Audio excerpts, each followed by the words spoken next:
Yeah. Hang on even more. Oh, okay. Checking for There lipstick we on the attachment go. again. Yeah, Because we're I good. haven't used this particular setup since Christmas last year, and I'm finding all the places where things broke in the moving over. Oops. Hello, guys, gals, and non-binary pals, and welcome to the Fae realm. We usually do the death thing tonight, but tonight we have managed to persuade Alandra to come join us over on the Tuesday stream to put us all through some sort of spooky nonsense, which we are super all very excited for. Alandra, over to you, my friend. Hello. My name is Alandra Hellman, aka Lady Bedivere, and tonight we are playing a slightly modified version of The Haunting of Coldwood Manor.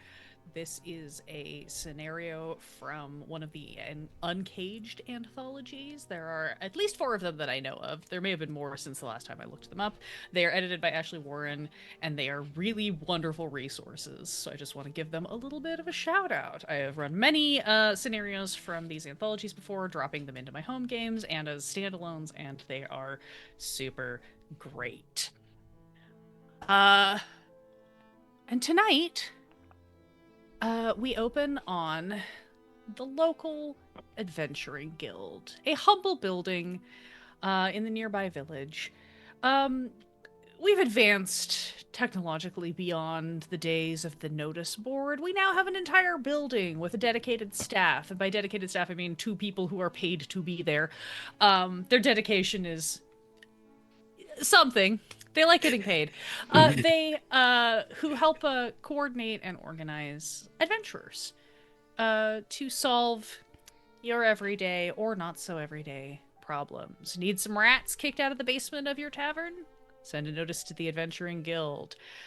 That sort of thing. And, for traveling adventurers who may or may not have a party or be traveling on their own, any combination, it's a great place to pick up a little work here and there as you're making your way through the wilds of the realm. Think of it like a temp agency for people with magic and poor negotiation skills.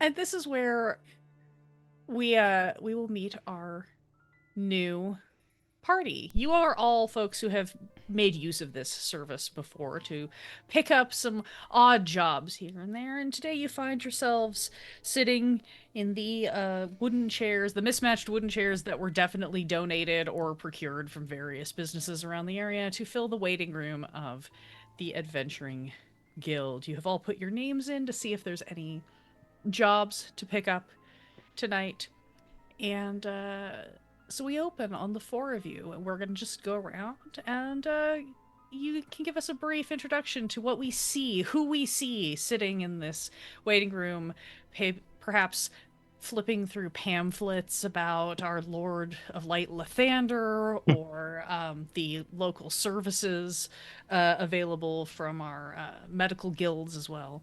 And as the camera kind of pans into this clean but old waiting room, we'll just go in the order on the overlay, and let us start with Tiana. Tiana, please describe your character. Sure thing. Faeyra Olawaran is a fairly tall half elf, standing at about 5'10" when they're standing. Currently leaned back in their chair, balancing on the back legs, kind of casually, just watching everything. Redheaded half elf, wearing chainmail, and just watching everything going on, kind of idly flipping a coin here and there, just waiting very patiently. Wonderful. And as the camera continues to pan around the room, we next come to Tania. Tania, who do we see? You see a short little gnome, brown skin, big curly teal hair pulled back into a ponytail, big teal doe eyes, but wearing dark leathers, and you assume she's got just so many daggers strapped in various places. And she's currently enjoying some fruity alcoholic drink and with a piece of charcoal is drawing on the pamphlet of and swinging her legs and giggling to herself as she does so. Delightful. We continue to circle around and we come to Adam. Adam, who do we see? Well, first, I just want to say I'm so glad to be able to give you a character description. Thank you so much for doing this. This is a nice change for me. I really appreciate it. I am incredibly giddy right now. I'm not sure I'll be able to stay in character. Perfect.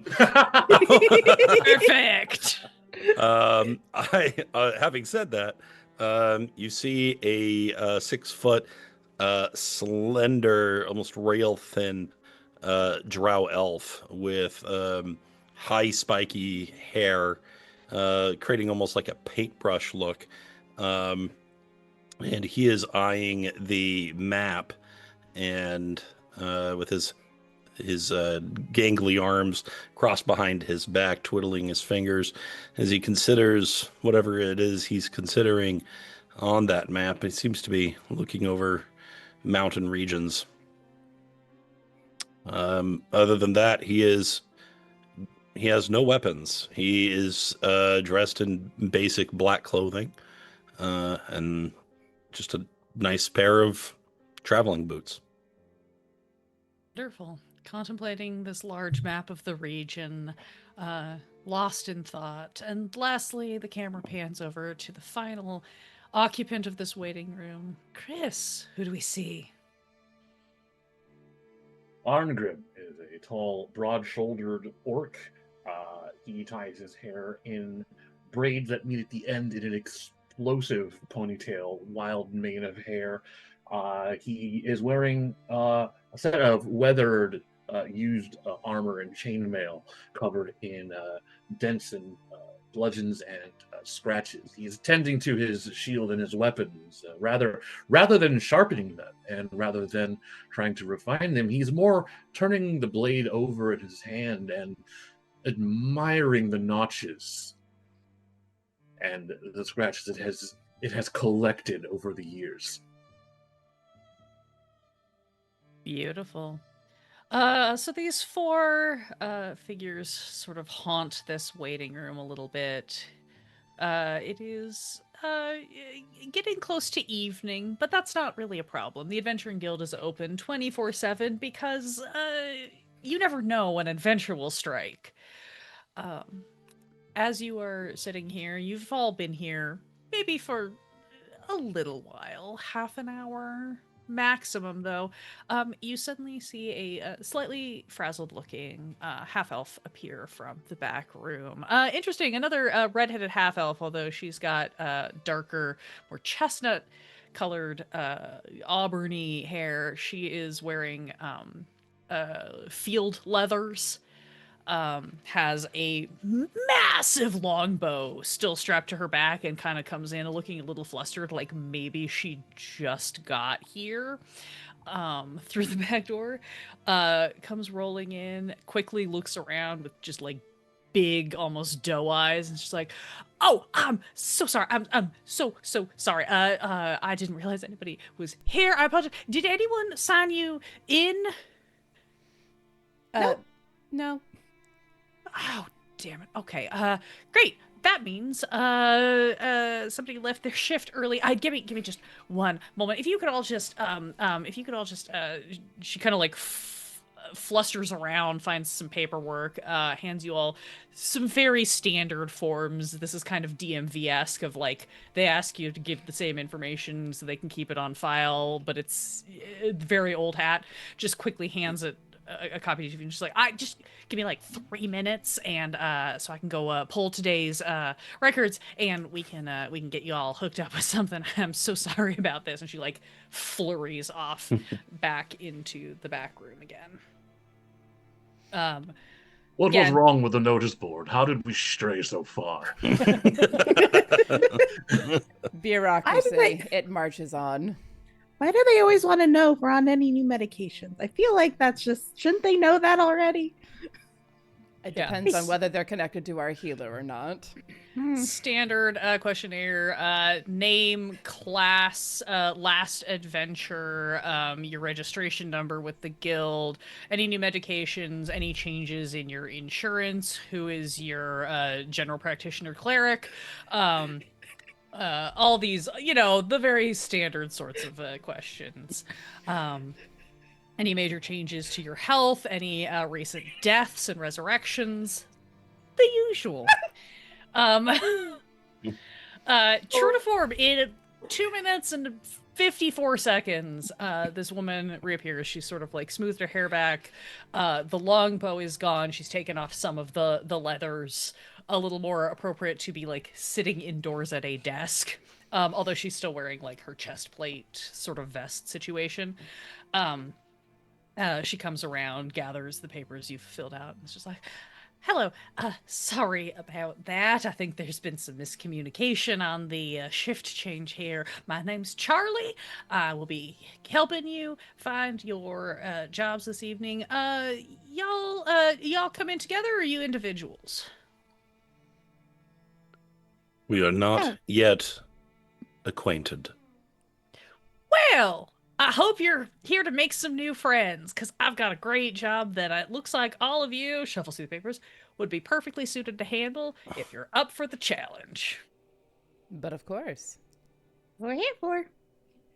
Challenge. I am drawn to conflict. I am not against this, but I must point out it does not seem like you'd read it.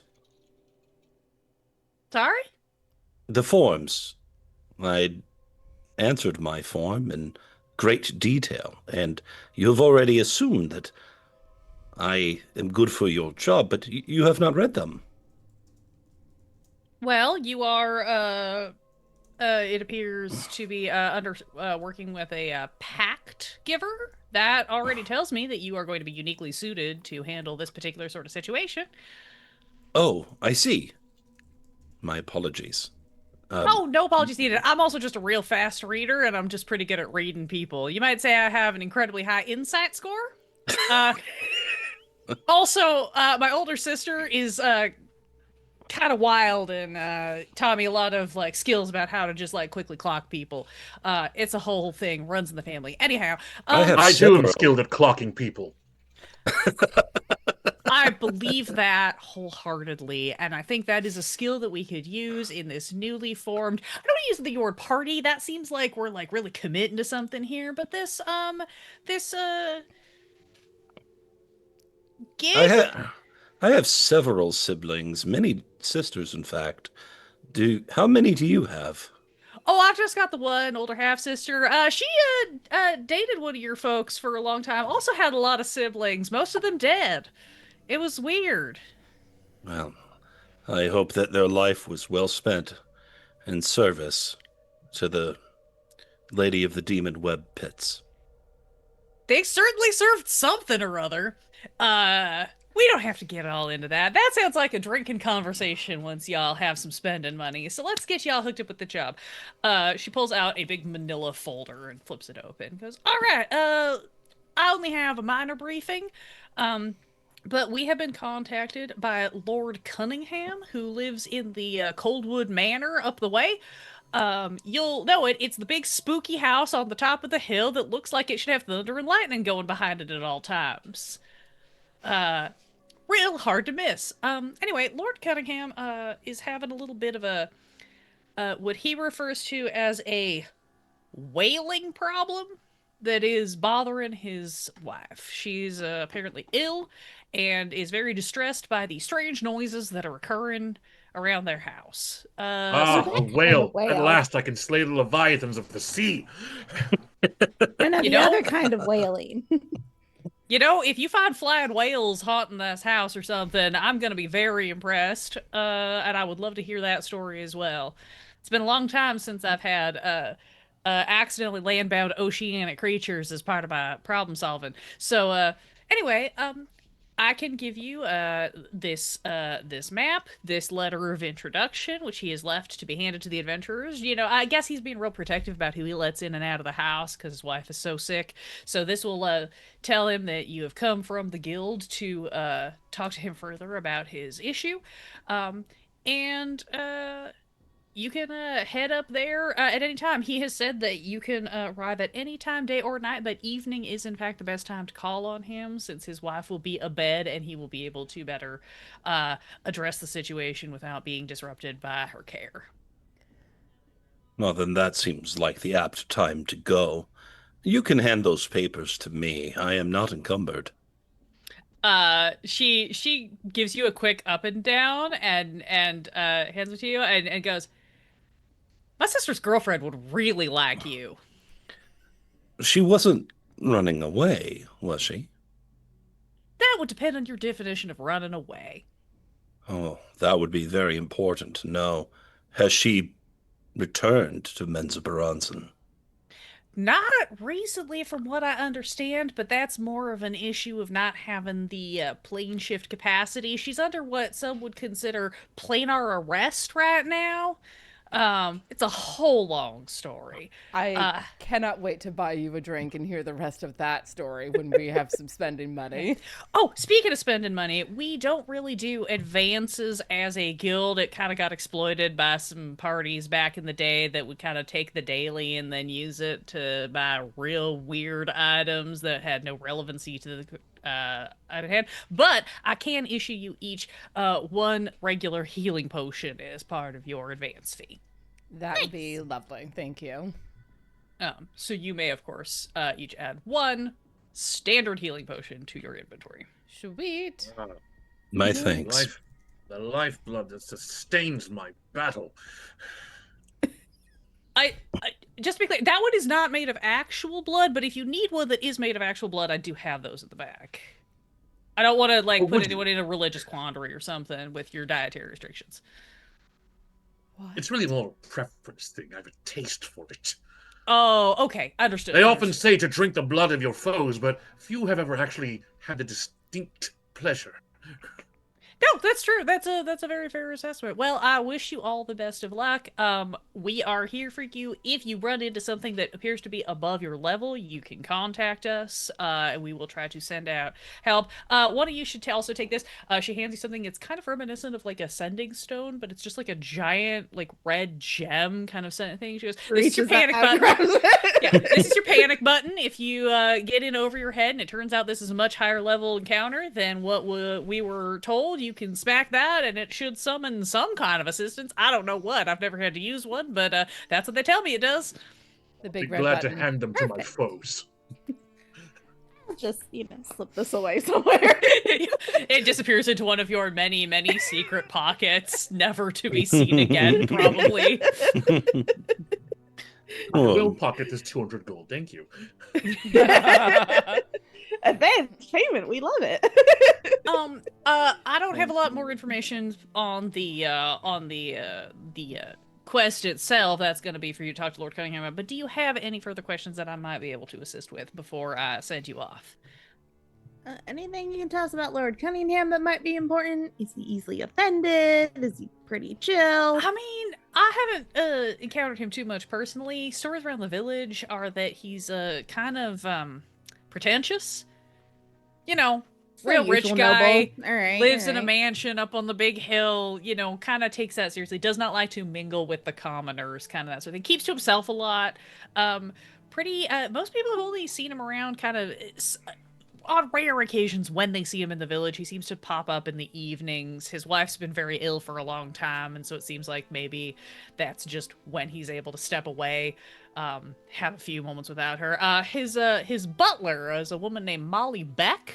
She's sort of the butler housekeeper up at Coldwood. We see her around a little more often. She comes in, does the shopping, picks up and drops off the laundry, occasionally stays for a drink at the tavern. But she's also been spending a lot more time up at the manor from what I understand.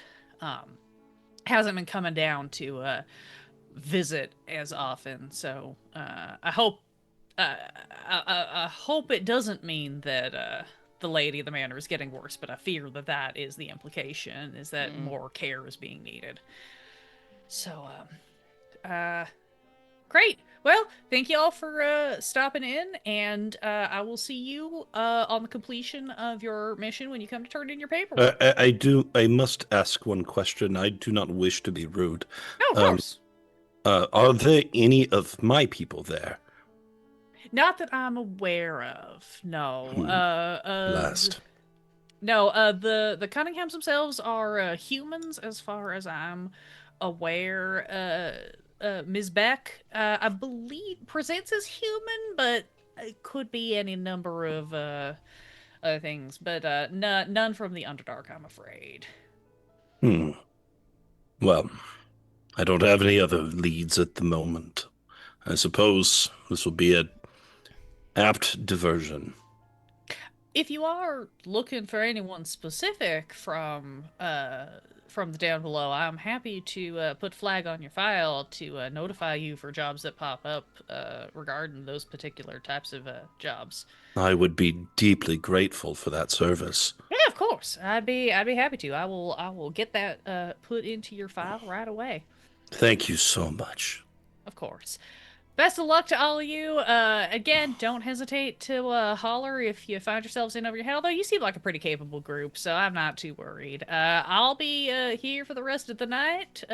So depending on how quickly you get things done, you'll either see me or you'll hopefully see my colleague, who's gonna hopefully relieve me in the morning at the time they're supposed to. Gotta go make some calls. Have a good time. Good luck with those Hey, calls. Charlie. Travel well, steward. And Charlie grabs some paperwork and settles down at the desk to it looks like do a bunch of filing as you head out on your way. You have been handed a map along with this very like limited sort of paperwork. You have this essentially Lord Cunningham has written a letter of introduction to himself to be handed to the adventurers so that like he know like it's got his seal on it so that he knows like you guys are the ones who were sent by the guild. Ooh, These freaks are pretension. okay. Pretension taken to its highest level. Love to see it. You also have you'll see in this packet you have a gate code.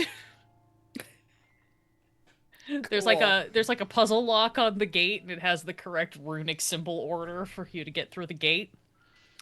And then you have this little map that has been drawn that kind of shows like here is the guild and here is the manor. That said, you don't really need it because as you step out of the guild hall and you start kind of walking in the general direction, you literally just your eyes are drawn up and you see on the top of the hill this spooky looking manor house that does indeed look like it should have like lightning flashing behind it. But right now, it just kind of stands there in the dim twilight. You can see a little bit of light coming from some of the windows maybe. There's clearly people at home. Gotta love a convenient job location. It would appear that this map was well drawn, very accurate. Yeah, beautifully drawn too. Someone put a lot of work into something that wasn't needed at all. Indeed, the line is straight and narrow, as I prefer it. The most distinctive maps. Well then, shall we go knock on the door? Let's get to it. Might as well. When it's done, the sooner we get paid. You make your way down the road, out of the village proper, through the forest. There's a pretty dense amount of forest that is kind of at the base of this. Like, it has that effect where you kind of have to go into the forest and then you will emerge out of it on this like top portion of the hill that has been cleared to make way for this house. It is a pleasant evening. The weather is nice. There are some fireflies flickering in the woods. At least you hope they're fireflies, because if there's something else, that's going to be a much more difficult problem. But that's not for tonight. You have a job. You make your way following this road, a well-marked path. This is not like you're not in danger of getting lost. It is has been clearly cut to make the way up this hill. And as you emerge out of the other side of the tree line, You approach this massive manor. It is surrounded by a large stonework wall. There are huge wrought iron gates making up the doorway, and then beyond that you can see like massive grounds that spread in front of you, leading off to sculptures and gardens and hedges, and then beyond that you can see this manor house, a beautiful house that looks like it has probably seen better days. It is kempt but not in full repair. It has that feel of one of those like very old places that maybe just, when it was built had the full staff and now is maybe running on more of a skeleton crew, and so it is not up to its full glory. But it's not, crumbling with holes in the roofs or anything like that. It's just a little tired. The gardens, as you get closer up to this gate, you can see the gardens are starting to overgrow. There's ivy and moss on the walls, and beyond that, the like shrubs and hedges still have some of the shapes that you would expect of like, that was a rabbit, that was a deer, but now they're a little bit scraggly and overgrown. They haven't been trimmed to shape as properly as they would. A beautiful grand manor of the nobility that has fallen somewhat into disrepair. As you approach the gate, you can see there is this big sort of lock on it. It's one of these like locks. It's got like these runes that you have to kind of spin and get them in the right order. You're not going to have too much difficulty with this. You've been given the code because you have this letter. But as you first reach the gates, you feel just that little like wisp of a chill start to arrive on the air, and from deep within the grounds you suddenly hear this unearthly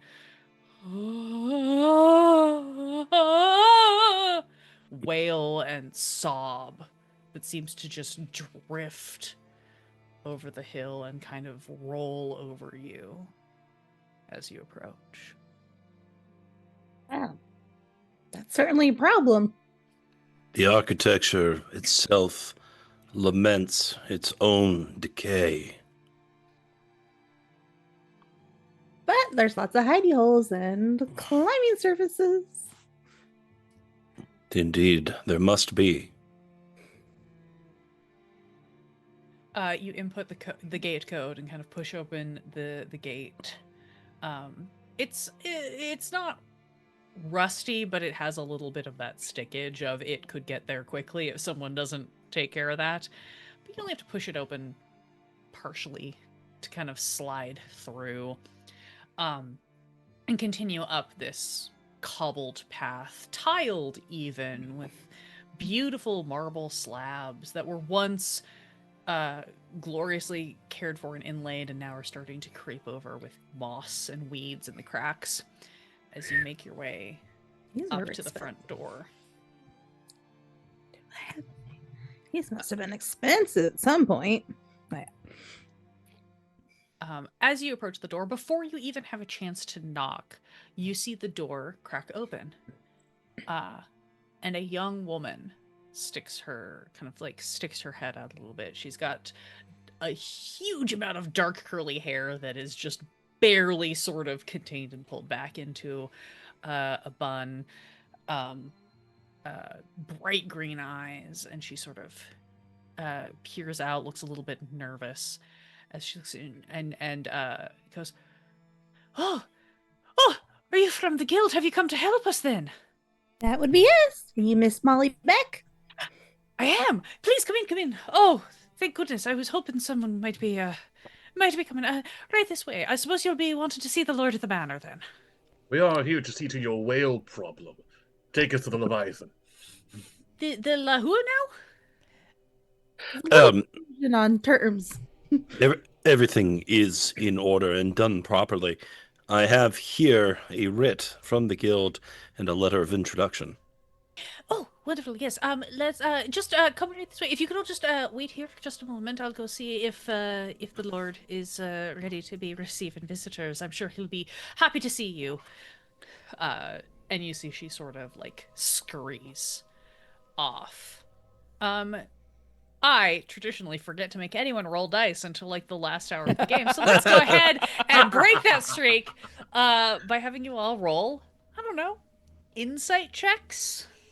I'm like, First- initiative. First rolls. All right, it's here we go. Look, it is infamous in my circles that we don't roll dice for like the first hour and a half of a game, and then I'm like, oh yeah, that's right, we're supposed to use the like probability generators to determine if you figure shit out. My bad. Oh, Yeah, it's very traditional at the top of the notes to mark when the time of when Alandra first asks us to roll dice. It's worse in my home games than my stream games even. Insight checks. Let's go down the roll. Faeyra, 19. Paloma, 8. Relagh, 14. and Arngrim. 5. Amazing. Arngrim and Paloma, this house was once very beautiful and full of a lot of very valuable shit. Just you're- clocking all of the valuable stuff and not paying attention. I mean, more of what you guys are probably both clocking, for different reasons, is that there are a lot of like niches and alcoves and spots on the wall where there should be like statues or paintings or something, and a lot of them are missing. Missing Keep your eyes peeled. That whale could be anywhere. You know, I love this delusion. Keep thinking that.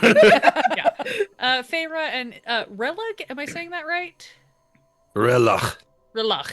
Relagh. Relagh and Faeyra. You are a little more tuned into the interaction with Molly, and the thing that you both kind of clock is that she seems extremely anxious. But there's something about her anxiety or her nervousness that doesn't match with what you've been told in a weird way. She seemed very excited and personable to see you, and her hesitation, she opened the door before you even got there. Mm-hmm. She welcomed you in immediately. Her hesitation seems to be in this moment of like turning on heel and like really like straightening her uniform and like taking a deep breath or whatever before marching back deeper into the house to go report your appearance to Lord Cunningham. You only wait a few moments before she returns, much more quickly than she stepped away. You get that sense, there was the stoic "I am a servant" walk toward the Lord, and now there is the quick scurry back to the visitors. As she waves you over. Please come right this way. His lordship would be happy to see you right now if it's convenient. We're here for. Let's get going. Of course. And do not worry. Our review of you shall be quite favorable. You were an excellent, excellent welcomer. If only the grounds crew were as well trained as you. As she is leading you down this incredibly long hallway, she goes, "Oh, well, yes, when we had more of a crew, it was in beautiful shape, but I guess there hasn't really been anyone here in a long time. I remember as a child coming to see this place, one of the big public parties that the Cunninghams used to hold, but it's been a long time since we've invited the public here. Now we've just got Matthias, and he does his best, but he's only one person.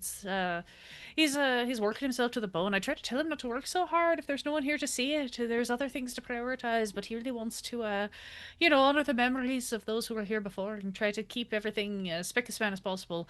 But between the two of us, there's only so much we can do. Right this way. Please.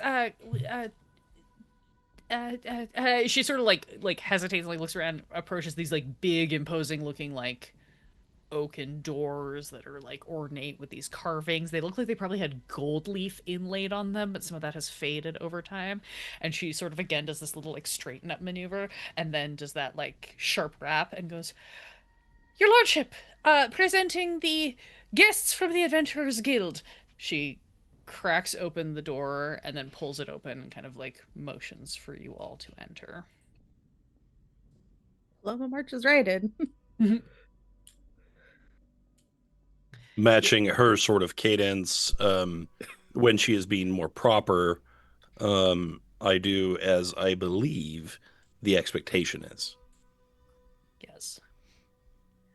You all enter into a huge study. It is one of these rooms that is lined with shelves of books that are clearly dusty and have not been touched in some time. There's a faint, musty, mildewy odor, and something maybe a little bit sharp to the back of it that's hard to place. But there is a fireplace, a massive fireplace, the kind that you could walk into if there wasn't a fire burning in it. There's a huge, like, table that could be set for entertaining and is currently covered with stacks of slightly dusty and cobwebby books.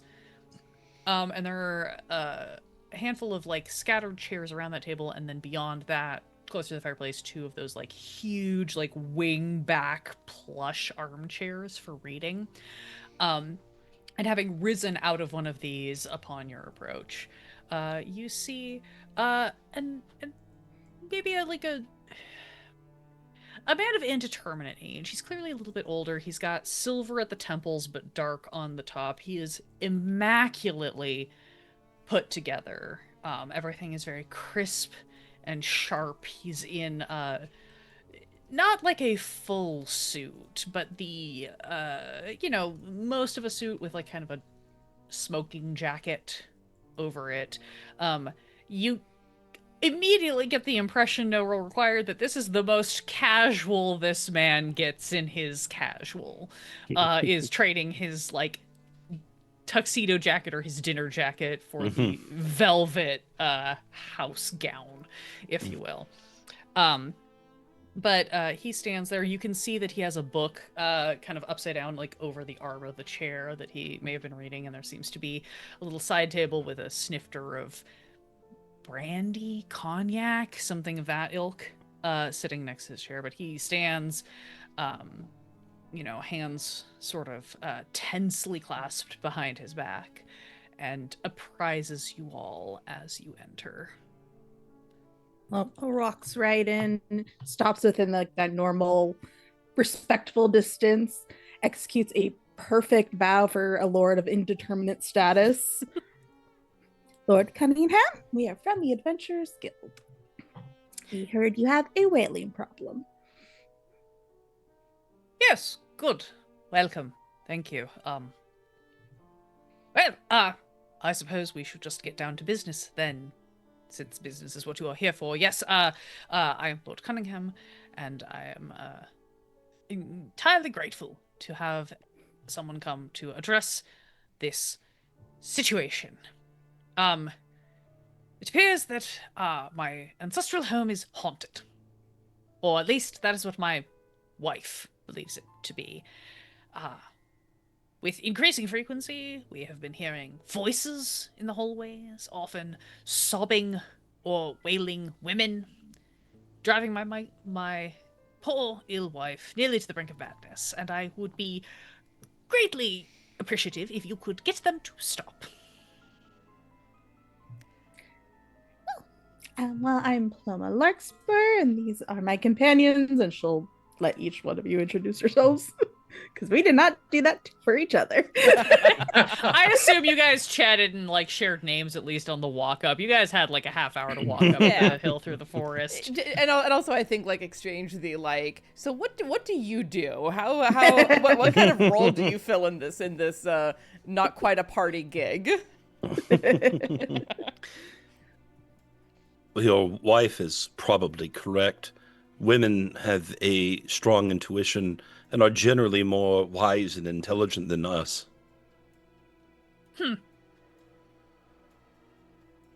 Have you seen these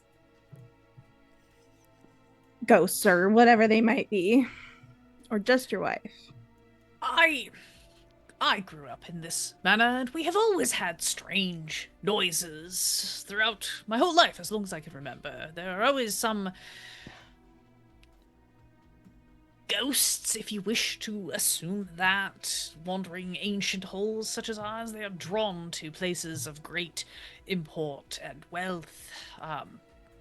long forgotten women cursed to wander the halls because of their own vanity or obsession with status or whatever it is. I don't know. I don't. Frankly, I don't understand why she's so bothered by it, but given her delicate and fragile state, perhaps she's more sensitive to these things than she otherwise would be. Have you heard the whales? Yes, of course. Who could miss them? Okay, just making sure. And yet you are not as perturbed by them. Are you used to the sound of wailing and crying? As I say, I have lived here my entire life, and there's always been something going on, some strange noise or apparition being sighted. If I gave a bother about anything and everything that came up, I'd have no time to do anything else with my day. Oh, that explains it.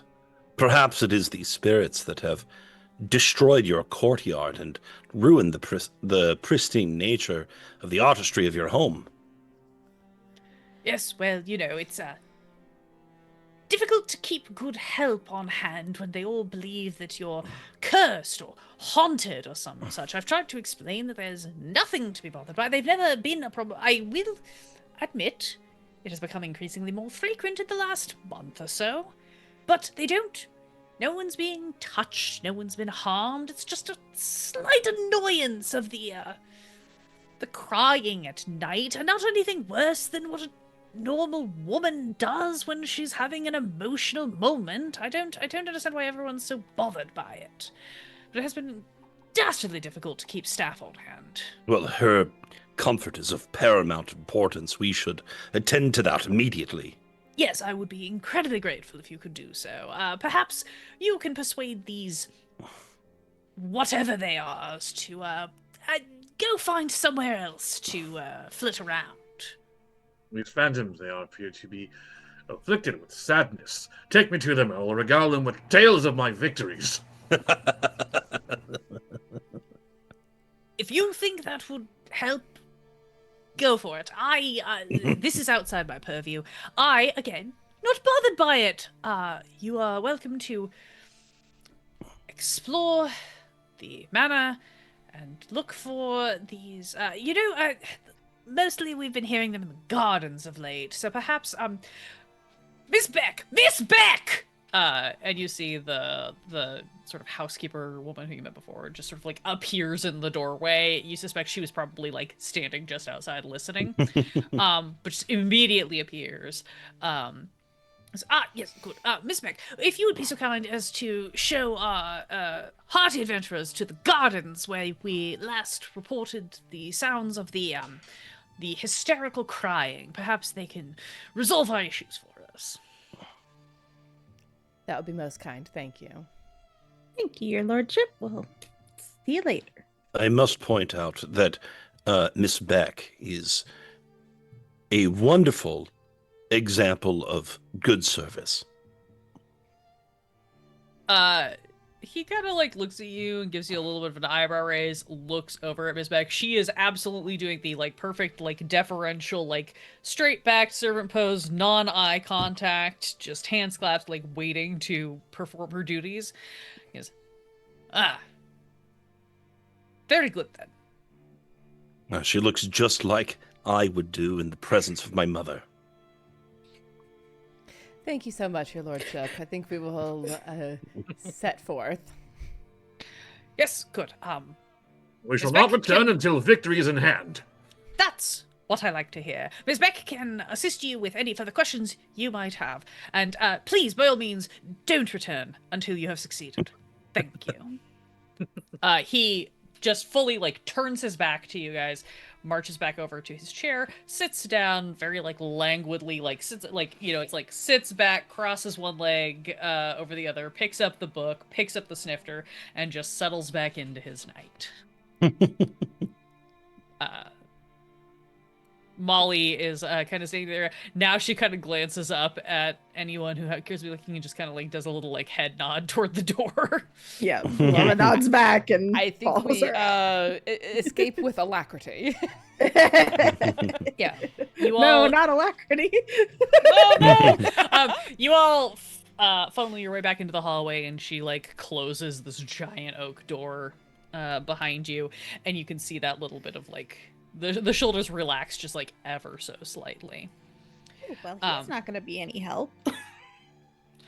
Sorry about that. He's very particular. I hope you were able to get some of what you might need from him about anything. I'm happy to try to help with anything and answer any questions you might have. I think he wanted me to show you to the gardens, so I can walk you back out that way unless there's somewhere else you'd rather see first. I would Well, like to Cunningham. ask you a question, if I may. Of course. What is your opinion on the presence of these spirits? Ooh. Seen or heard them? she... Roll insight if she gives a look like that. Yeah, I was rolling to see how she responds to that, but also like you guys go ahead and roll an insight, and actually Adam, go ahead and roll me like a persuasion, Yes. just to see how well she receives this question. Dang it. Just rolling single digits as I want to do. That's only a 9 for insight. That's an 8 for me. Arngrim is not rolling insight. She is a forthright and honest steward. She is doing her job. I have rolled a 19 for persuasion. 19 Nice. for persuasion. Amazing. So polite. Very, very kind man.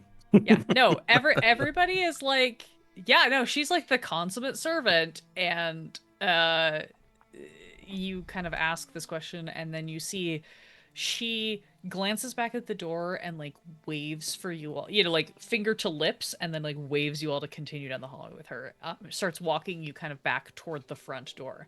Once you've gotten a little ways away from those like study doors, she turns around and you see like very deftly she is walking backwards, still leading you back to the doors, but like facing you guys so that she can kind of talk in very low tones to you, but does not seem to have any issues with this like moving backwards maneuver. Impressive. And she sort of speaks very quietly and goes, so here's the thing. His lordship is quite insistent that this has always happened in the house, that this it's very common for there to be some sort of, I don't know, he sort of waves it off as some sort of spirit or ghost or something like that. He always says it's some family curse, some not even family curse, just he seems insistent that there are women who are cursed by their own vanity to wander the earth in ugliness and misery because of their vanity in life or something like that. And he says it's always followed his family. It's always been part of the house. Was your Lord Cunningham fond of vain women? Lord Cunningham is fond of women in general, as far as I can tell. Understandable. I women are great. Love women myself. It's fine. Great. But when I moved into the household, I came with the current lady. We were childhood friends, and when she married Lord Cunningham, I agreed to come along as a companion and a helpmeet of a certain sort. And it wasn't like this when she first wed. Old houses, the strange creaking in the floorboards, and the temperature changes with the seasons, and the house shifts like it has a life of its own. But this is something else, and I don't want to sound like I'm being overly superstitious, but my mom and my grandmom always said that if the spirits are calling, you should listen because they're trying to tell you something. I don't want to speak against the Lord. He's lived here longer than I have, and maybe he has a better sense of what's going on. But this story he has about women cursed by vanity, it just doesn't quite add up to me. It doesn't sound right. Maybe I'm just a naive fool. I'm but a village girl. I grew up with all kinds of different stories from a different I form of mean, things. the Lord said that this has increased more in the last month. What happened a month ago? Oh, the lady took ill. I was That's when go- she became sick? I was going to ask how long she has been ill. She's not been well, truth be told, since her marriage, but it took a real bad turn about a month ago, and that's about when the wailing started. Just shrieks in the hallways, crying in the gardens, sobbing in the cellars. Strange. Certainly not just the sort of thing you can attribute to the house settling at night. Anything intelligible? Or just wails, cries of a grief stricken nature? I. It just sounds like. Have you ever been at the side of a deathbed? You know, when everyone comes. In my family, when someone was dying, you all came together and everyone was just sobbing and telling stories and singing and all that. It's like that, but without the singing and without the stories. It's just the sobbing. The lady, she's not upset because of the noise. She's upset because she thinks it's important. I can't say it to his lordship. He'd call us silly fools, village girls who don't have a lot of cultural knowledge of the higher ways or anything like that. But it sounds like something's portending her death, and it's got her in a right state. I can't imagine it's helping with whatever this illness is, but she's just wasting away to nothing. But it strikes me that there is someone, a woman perhaps, who wishes to be heard, and this Lord Cunningham seems to have a disdain for her and Indeed. for other hers. A very distasteful disposition. I Spirits, by their very nature, are those with stories yet to be told. I encourage you, I invite you, when next these voices make themselves known, welcome them, listen to them. Are we able to speak with the lady about what she's heard or seen? the the lady's been so ill that his lordship has restricted anyone from seeing her but himself and his own physician, including me. I haven't seen her in nigh on a week. That's a little strange. What about a cleric? Gestures to Arngrim. I've offered, but he's quite insistent that only his physician, the best in the land, according to him, uh, is permitted to see her. He doesn't want anyone interfering with whatever course of treatment they've got her on. May I How ask? very curious. Indeed. May I ask you a somewhat indelicate question? Yes? You said that she hasn't been well since coming here. Was this a marriage of her choice of any variety, or was this someone else's choice on her behalf? Sort of complicated in the way that a lot of relationships are. His lordship courted her in a way. I don't. She's not his first wife. We knew that. He's been married before, but How many times? I'm not entirely sure. I couldn't. I know he had one wife before. I remember from when we were. He's much older than both of us are, and I remember when we were girls coming when they held one of those big public sort of. You know, when the rich people put out a do and invite all the poor people so they can try to pretend they're being benevolent, and you come because you get a glass of champagne and a cup of ice lollies, and you pretend like it's a thing that isn't just them flashing their status and their wealth about, right? You know, there was another lady in the house then. Such action can prevent rebellions. I that To might an have something to extent. do with it. I mean, it's free food and booze usually, so it's always a good reason to show up. Hmm. Would Matthias know anything about the previous lady of the house? He might. He's he's a young man, but he's lived here his whole life, from what I understand. I think his mother was one of the servants here, perhaps. So he's grown up here, lived here his whole life. He might have a little bit more insight from just being around things. Definitely think we should speak with him if he's been here as long as the Lord. If I might make a suggestion, I think that our course is clear. Until we speak with this lady, I don't think we will make much progress. But right now we are not permitted from doing so. Who is our gatekeeper? His lordship is the one who's preventing things, if that's what you mean. But does he stand in front of the door? Well, you saw he's down in his study now. I can take you. I'm very worried for my friend. I understand. And I don't want to go against his wishes, lest I get sacked and banned from the grounds and can't help her. But I could, if I were to perhaps show you around the house and take you to the hallway where her bedroom is, and then perhaps get called away for another emergency, then I wouldn't have taken you anywhere you weren't supposed to go, and I wouldn't have been there to stop you from going places you shouldn't have gone. That sounds like a wonderful idea that you did not have. Mm-hmm. Yeah, we're looking for Matthias. That's totally what we're doing. Well, you know, he could be anywhere. He could be anywhere, so perhaps we should go up to the 3rd floor and see if he's there right now. That sounds like a lovely idea. You see, she spins on a heel and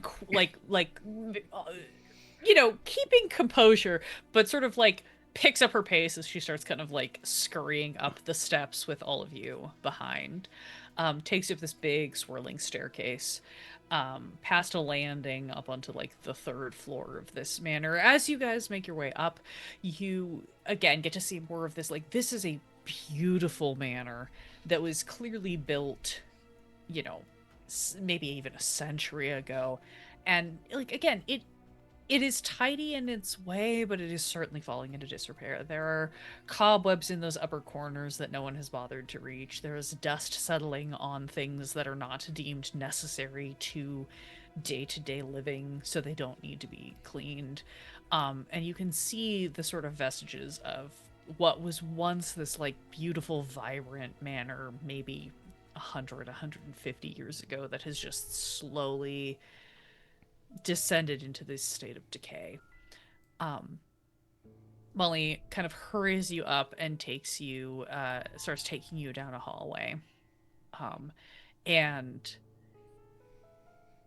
you see it's lined with, these big wooden doors. Again, some of them are very ornately carved, some of them are a little plainer, and she sort of walks along and is like, and so you can see on this floor, we've got some of the living quarters. There's some beautiful bedrooms along this ways, and some rooms that have been converted into studies, almost like she's giving you the tour.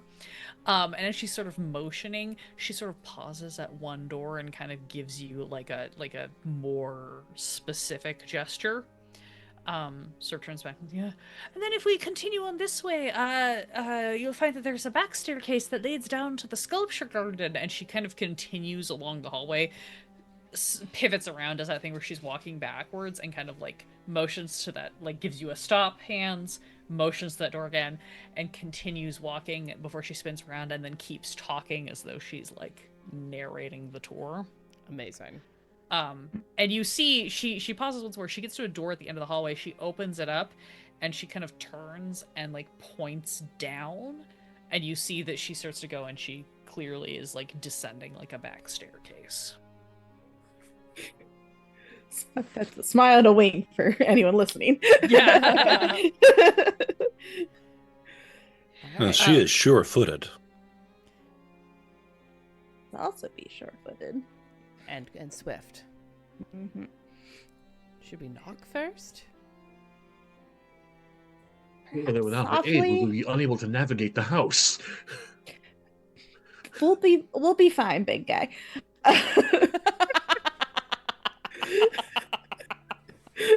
Look, to Paloma, everyone's big, but I assume bigger than most.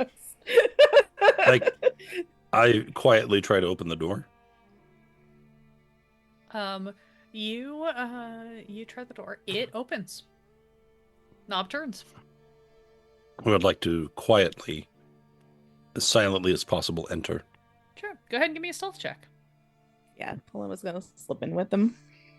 Anybody who wants to try to slide in, give me a stealth check. 13. Yeah. Arngrim is rolling stealth. Finally. Okay, that is 21. I'm bad at this because I've got chainmail on, but I'll try. Yeah, that's a nat 1 for a 2. It's a group check. Clanky, clanky, Right? holy fucking tanky. In the hall. Since Relagh was the one on the door, like just opens it, notices the knob turns, slides it open like just enough for his like very kind of thin waifish frame to slide through, and just like slides through. Paloma just like right up on his heels, just like boops in after him. Arngrim and Faeyra, you're like, yeah, we got this, and you go up, and Faeyra, you immediately just like kind of like collide with Arngrim, and then collide with the door, and you just go like clink, clink, clink, clink, clink, clink. Yeah. I'm gonna look at Art. I'm gonna Confidence. Nope.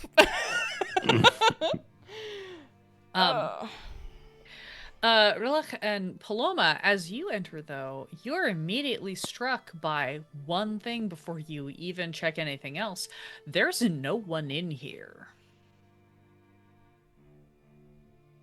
There's no one in here that we can see. Go ahead and give me investigation checks. Arngrim is going to investigate. Lady Cunningham! 12?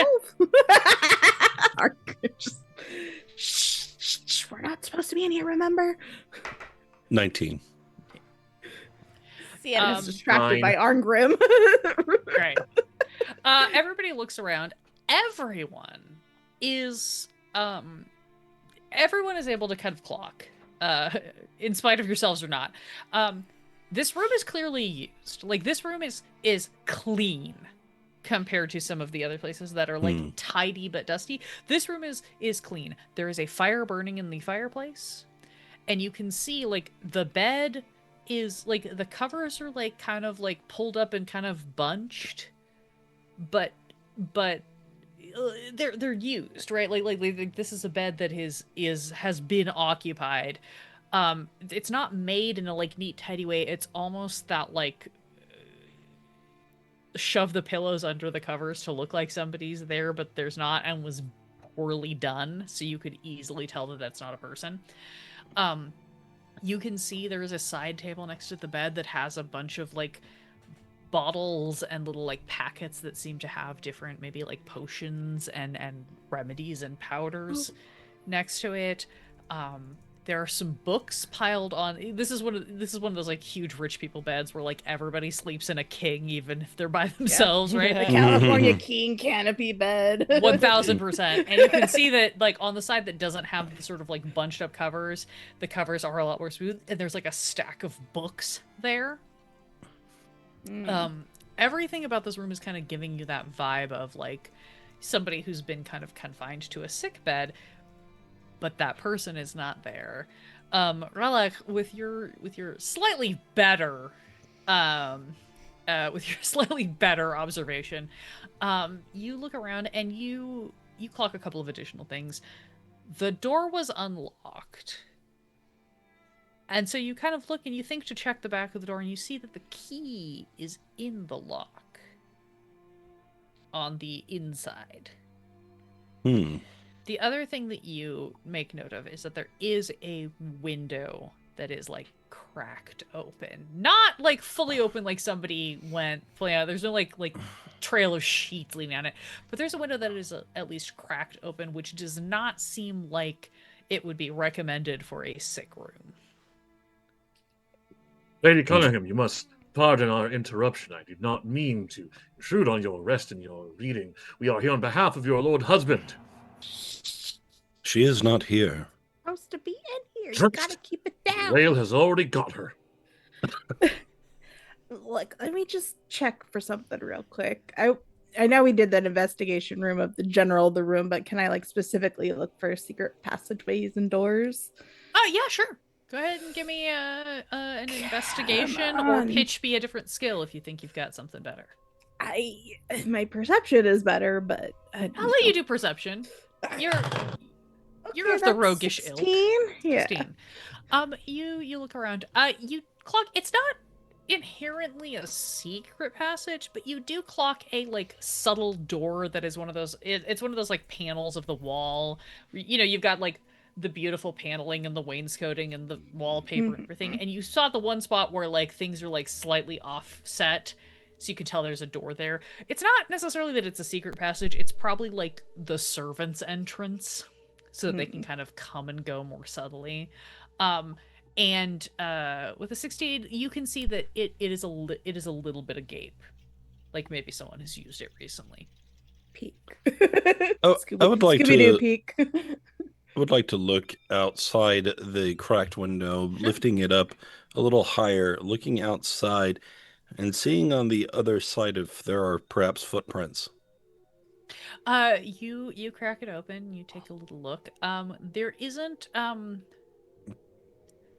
going off of your previous check, I'm gonna say that what you can tell is if somebody was really agile and really determined, they could probably like scale the wall, like using like molding and edges or whatever, but it wouldn't be easy. Like that's something like honestly like Paloma might be able to do it, or other folks of her persuasion. It's not something that like an average person would just be like, yeah, I'm just gonna climb that wall. The thing that you do note that this window compared to like kind of the other windows within this room, this window seems particularly to overlook a hedge maze that you maybe only like briefly kind of caught a glimpse of as you were coming up the drive. Again, it's kind of overgrown. You can't see it perfectly, but there seems to be this like hedge maze. And as you're standing there looking out the window, you do hear kind of softly on the wind this wailing, sobbing sound that seems to be coming from maybe that direction. I hear it. I hear the cries of anguish. I am not mad. Do you hear them? I assume we all do, since As it is pointed out to you, and as you kind of stop and like take a moment and listen, it's quieter. It's not as drastic as that first one that sort of washed over you when you first arrived, but you can. It is distinct and it is real. Like you're all pretty convinced that you're actually hearing this, and you agree that you're hearing the same thing. Distant longing to be heard. I am familiar with it. It does sound as if it is coming from the gardens, as was suggested, so that good will place be. to check. Yes. Well, if the lady left, this would seem opens the servant's door. You open the servant's door, and you do in fact see, like, you can pop your head in. There is kind of a hallway. This absolutely looks like. I say this with the confidence of someone who knows what this is and assumes that everybody else knows this too. This is one of the situations where this is a house that clearly once held a lot of servants and did not want anyone to see them ever. And so there's like the secret network of hallways that probably runs through this entire house. So there's like a hallway that kind of like runs. You can tell like, oh, that wall probably actually pops out into the main hallway, and then if I follow to this side, you see another staircase that kind of heads to like the external wall area. It's like the staff hallway in a shopping mall. Yes, Yeah. it's in a shopping mall or a cruise ship. The like secret network of hallways that allow the servants or the help to move in and out, mostly unseen by the patrons, because we can't be looking at poor people when we're just Of course not. existing. The implication that employed people are still poor. Well, if you were rich, you wouldn't need a job, said Lord Cunningham at some point, probably. Of course. So it looks like we can either go down in the gardens or follow this down, see if we can find the lady. But before we do, I just want to check one more thing real quick. And I'm going to go over to the bottles and potions on the sideboard because I have proficiency with alchemist supplies and a poisoner's kit. And I just want to see if any of this stuff is not medicine. Yeah, absolutely. Give me I want to do something how's your like something in maybe like a nature or a survival but with advantage. Okay. And with your added proficiencies. Nature and survival is all the same. Medicine's the same. yeah. Medicine, characters. Like, anything within that flavor. I've got a 7 and a 17. Okay, plus 1 is 18. Great. Yeah, you go and you civilly look around. A lot of these you are familiar with. They are what one might consider super generic sort of herbal remedies. Which isn't to say that they don't work. But this is like a real basic, it's like you odd for wealthy people. Yeah, but it's also like you sniff this when you're like, yeah, that smells like it's probably like some chamomile and valerian root, which would probably help you sleep. It's your super basic supplements, nothing specific to like a disease. Yeah, do these say doTERRA on them? yeah. Young like living. Yeah. Youthful existence, MLM. Wild. No, it's a lot of so there is some stuff that seems maybe it is a little bit more magical in the same way that like a healing potion is magical, right? It required some alchemical skill or some magical intervention to like get it to do what it is. You do find something that actually like looks and smells like it was probably a health potion, basically. You know, just like very similar to the one that you have in your bag, just a basic healing potion. But nothing is specific to any particular disease. Yeah, none of it's targeted.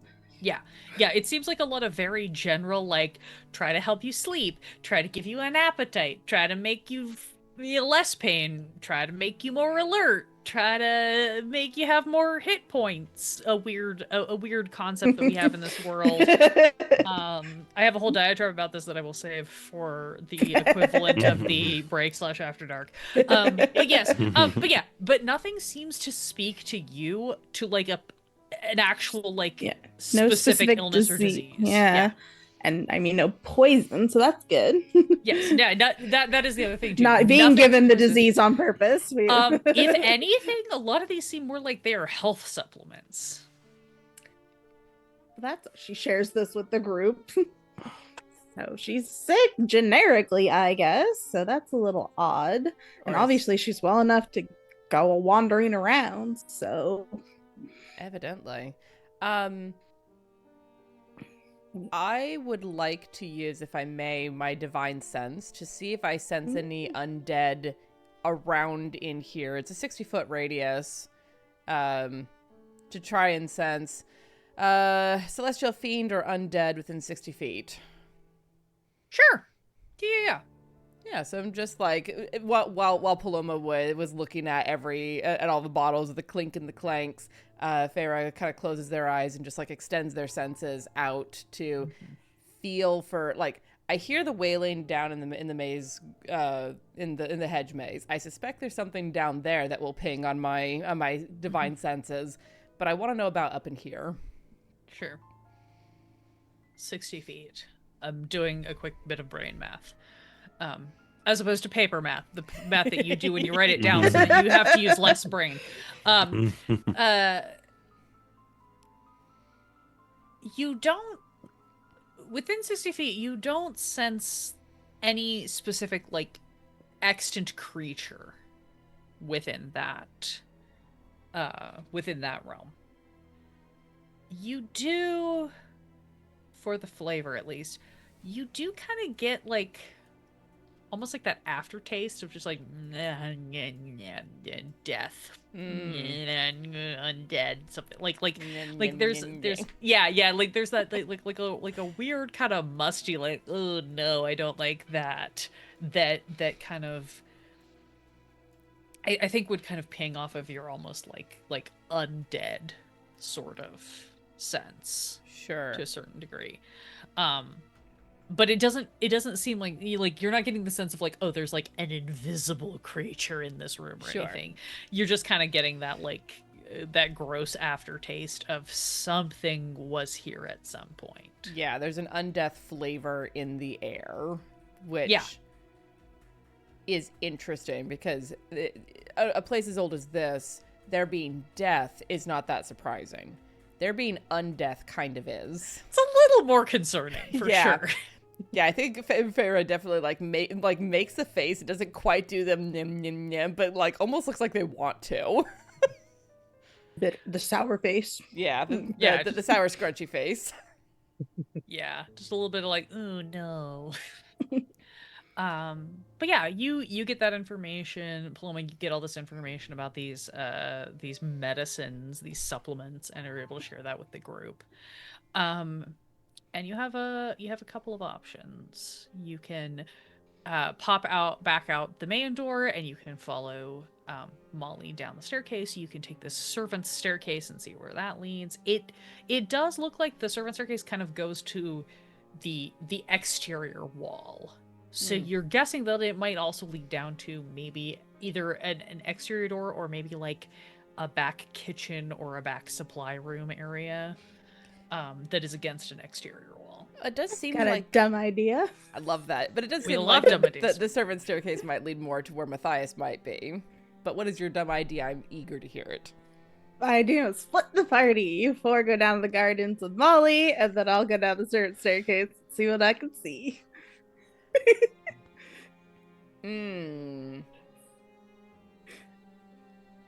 That sounds like a dumb enough idea to work. Does it?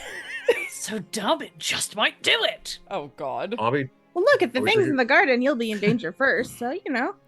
I'm less worried about myself as I am worried about something grabbing you and us not being aware of it. Well, I've also got the thing of, panic, if panic, use, so, I think I'll be alright. I too suspect that we may find something of worth in the garden.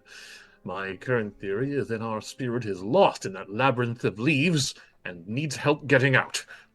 Nice alliteration. I think we should stick together, but What do you think, tall, dark, and quiet one? Let's split up, gang. God damn it. Jinkies. I promise I'll be very careful. Winks. And disappears from the Paloma, servants. I have not known you for very long, but I get the impression that you are well versed in subterfuge. I think you are a slippery one, and I think you will be Aw. just fine. That's so sweet of you. Blows you a kiss as she disappears through the door, putting on her mask. I'm a ninja now, guys. Cool. So Paloma disappears into the servant's stairwell. Where is everybody else going? I just want this marked as the moment that a terrible decision was made, just in case. So later I can say, I told you so. I think head for the staircase that Molly was indicating us toward to go check out the hedge maze. Sure. Okay. Where's everybody Gardens else? then. All right. Arngrim follows Faeyra.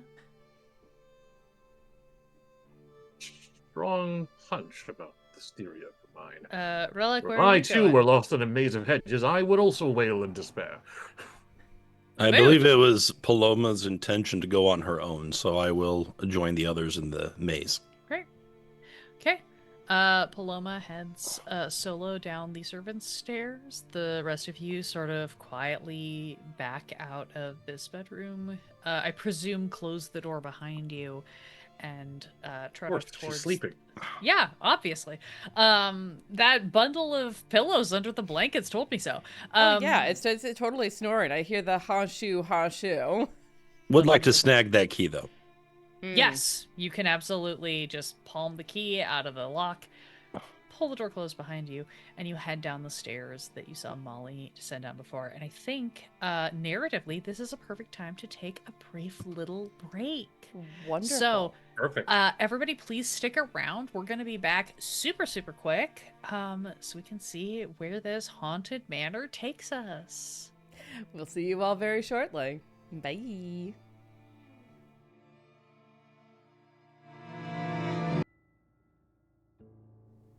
Hello, guys, gals, and non-binary pals, and welcome back to the Fae Realm. Alandra, over to you. You all are investigating a haunting. Our newly formed party, members of the Adventurers Guild, were sent to investigate this on behalf of the Lord of the Manor, who is, I'm gonna be honest, kind of a prat. But the housekeeper / butler, a childhood friend of the Lady of the Manor, has been a little bit more forthcoming and helpful in trying to explain what might be going on. And now, the party, after investigating the bedroom of the Lady of the Manor, the ill Lady of the Manor, who has been bedbound for at least a month, who is abruptly not in her bed, or even in her room, has split up to try to figure out what is going on. We have Paloma, a rogue, taking the secret servant's staircase to see if she can run into anyone or anything that might help, while Faeyra, Arngrim, and Relagh are taking the stairs down to the garden that were indicated by Molly, the housekeeper, in hopes that everyone would maybe meet up, and no harm will befall anyone. And fortunately or unfortunately, that is almost exactly what happens. Paloma, you make your way down these kind of this staircase. It is a weird, very narrow staircase that seems to be just wedged between the external wall of the house and the interior walls of the bedroom. It's funky, and you can tell that part of the reason that it's funky is that this is kind of built into this allowing all of the rooms to still have windows to the external wall, but still creating this passage, this gap that allows you to sort of stoop and creep. For you, a gnome, maybe you're not ducking as much, but you recognize that if you had a human or an elven servant, this would fucking suck. They're having to crouch their way through and weave through these strange narrow corridors that are designed to be invisible from the exterior, to not seem to detract from the square footage of this manor, and so force people to move in these strange and comfortable ways in order to serve their employers, their masters, whatever you want to call them. It's gross. It's gross all the way around. It's Tracks not with great. Lord Cunningham and his whole attitude. Yeah, it's a kind of vibe, and it's not a vibe anyone's enjoying. But you get down, and this stairwell empties you out into a room that clearly looks like it is basically a storage room / staging ground. You could totally see this being a place where if there was a big banquet happening, dishes that don't need to be on cold storage and are not currently being cooked, things that can be prepared ahead of time and kind of just setting here to be at room temp, could just be lined up on this sort of table. There's some shelves, and you see a bunch of supplies. There's some cleaning supplies. There's refills of things like towels and soap, the sort of stuff that you would need to replace at whim and whimsy, and also regularly. And you see that there are two doors. One door that looks like it leads into a kitchen, and one door that leads out to the side of the grounds. I'll check the kitchen door first real quick, make sure, see if the lady's in there, or Matthias, or anyone else, a ghost perhaps. Yeah, you peep into the kitchen. Go ahead and give me a perception check. Oh, gotta move my plate. Had a snack. It was worth it. Snacks are important. We support it. Why Especially does this color not show up very well? Okay, there we go. That's a 17 plus 4 is something. oh yeah, 21. Yeah. Yeah, 21. You pop in. The thing that you let's try words again. The thing that you instantly note about the kitchen. This is a kitchen that is used, but not a lot. Like, again, like the bedroom, it is free of like dust and debris. It is not in disrepair. But you also look around and it is like, oh, the big cauldrons or the huge ovens, the stuff that would be used to cook huge, like grandiose meals for the family of the manor or for big parties, absolutely untouched. Cold. You don't even have to touch it to tell. What you do see is that there's like, like a smaller kind of stove off in the corner that seems to be lit. There's like you see like a tea kettle that is set over there. You see like a little pot, like maybe for like enough soup for 1 to 2 people that is set up over there. There is a fire burning in a fireplace, but there's no like spits of meat roasting or anything like that. It seems like it's more for warmth than for cooking. And you look around and you see that like there are foodstuffs here, but they're kind of sparse. And you've been told that the servants have been leaving. There's not many people here, but like even for that, this seems like a very low stocked kitchen. It's like someone like Lord Cunningham would still expect his meals to be lavish. Right, you would think. You like you definitely get the vibe of this guy that he is the dude who like requires like a full roast turkey for dinner just as a show of wealth. This kitchen is absolutely not prepped or equipped for that. And even the supplies you see in here, you're like there's like, a canister of dried beans, there's some rice, there's there's a cold storage bin that you see that probably has some like perishables in it. You see some sad root vegetables over on a shelf, but this does not look like the lavish appointment of a wealthy family. This looks like sustention meals. Oh, I'm wondering what that guy's eating now.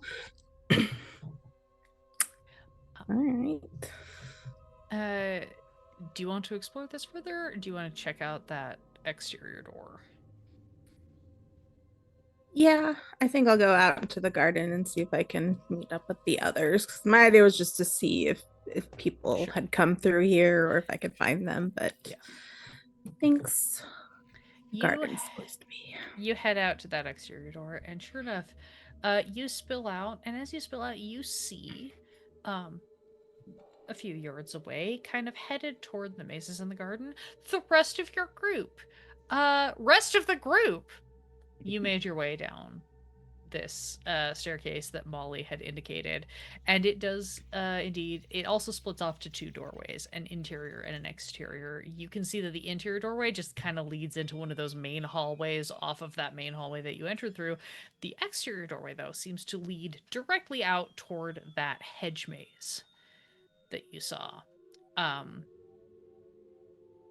As you kind of like check in both directions, this exterior door shows what was once clearly a beautiful rose garden, now fallen into neglect. Here and there are still blossoms that are trying, but everything is overgrown. There's more thorns than blossoms here. And in the distance, you can see the hedge maze. Less precisely trimmed than you would expect from someone of this caliber, of this wealth, of this status. It's starting to show the kind of scraggly overgrowth of a maze that has not been trimmed recently. And perhaps more significantly and more concerningly, you can still hear this sobbing coming from somewhere within. Arngrim all the while has been all like, and then I stood, precipice at my hind and the manticore at my fore, only my sword between us. And what do you suppose happened next? He has my rapt attention. Could I have been lit aflame in a gout of fire? Could I have been impaled upon its venomous fangs? But nay, I bade him charge. I spread my arms thusly and welcomed him. And so he did, found himself barreling toward the crags beneath. Incredible. Amazing.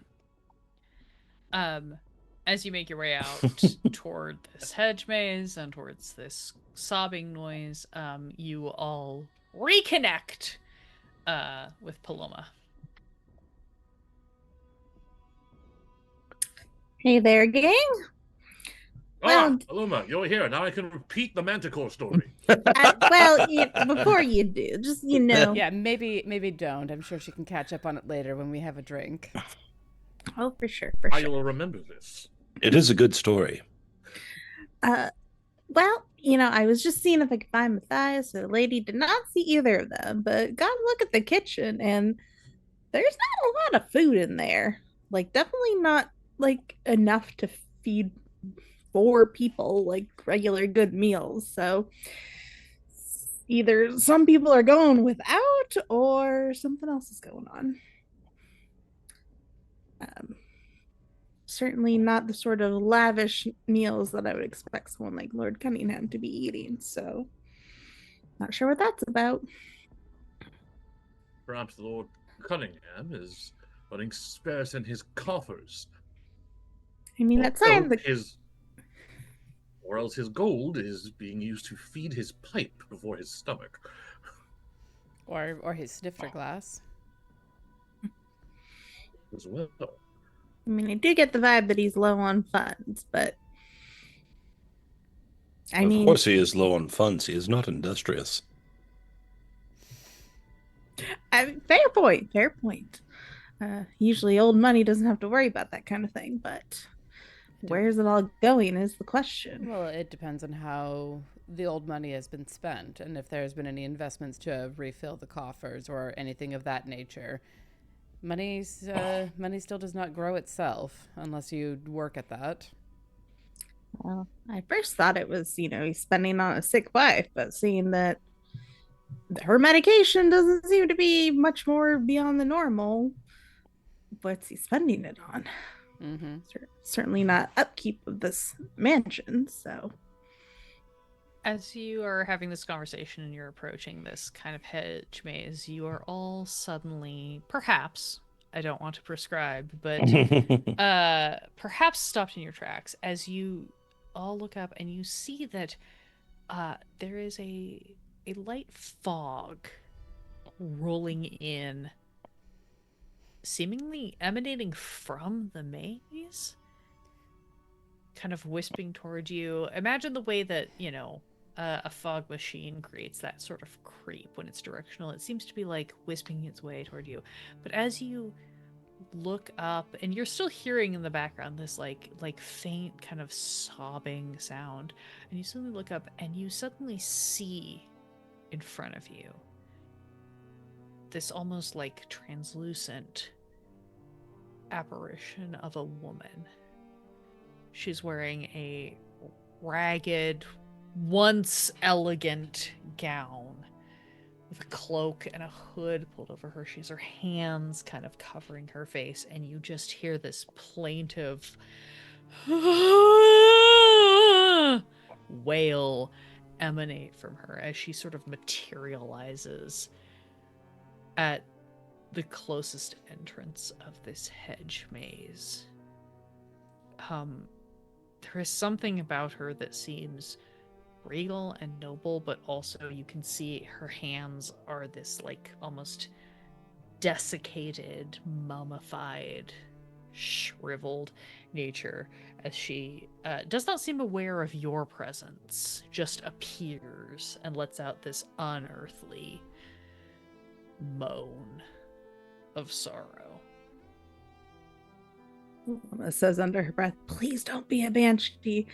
Hello there. Can we help you? You seem to be having a problem. That was very deft. Well done. Very to the point. As you say this, this figure, this translucent apparition, almost like freezes, and suddenly sort of like turns, dropping hands, just kind of like is peering at you with this one ghastly bright eye, and you hear almost this like of like the sounds kind of choking in her throat as she just stares at you. Hello. We would like to help if we can.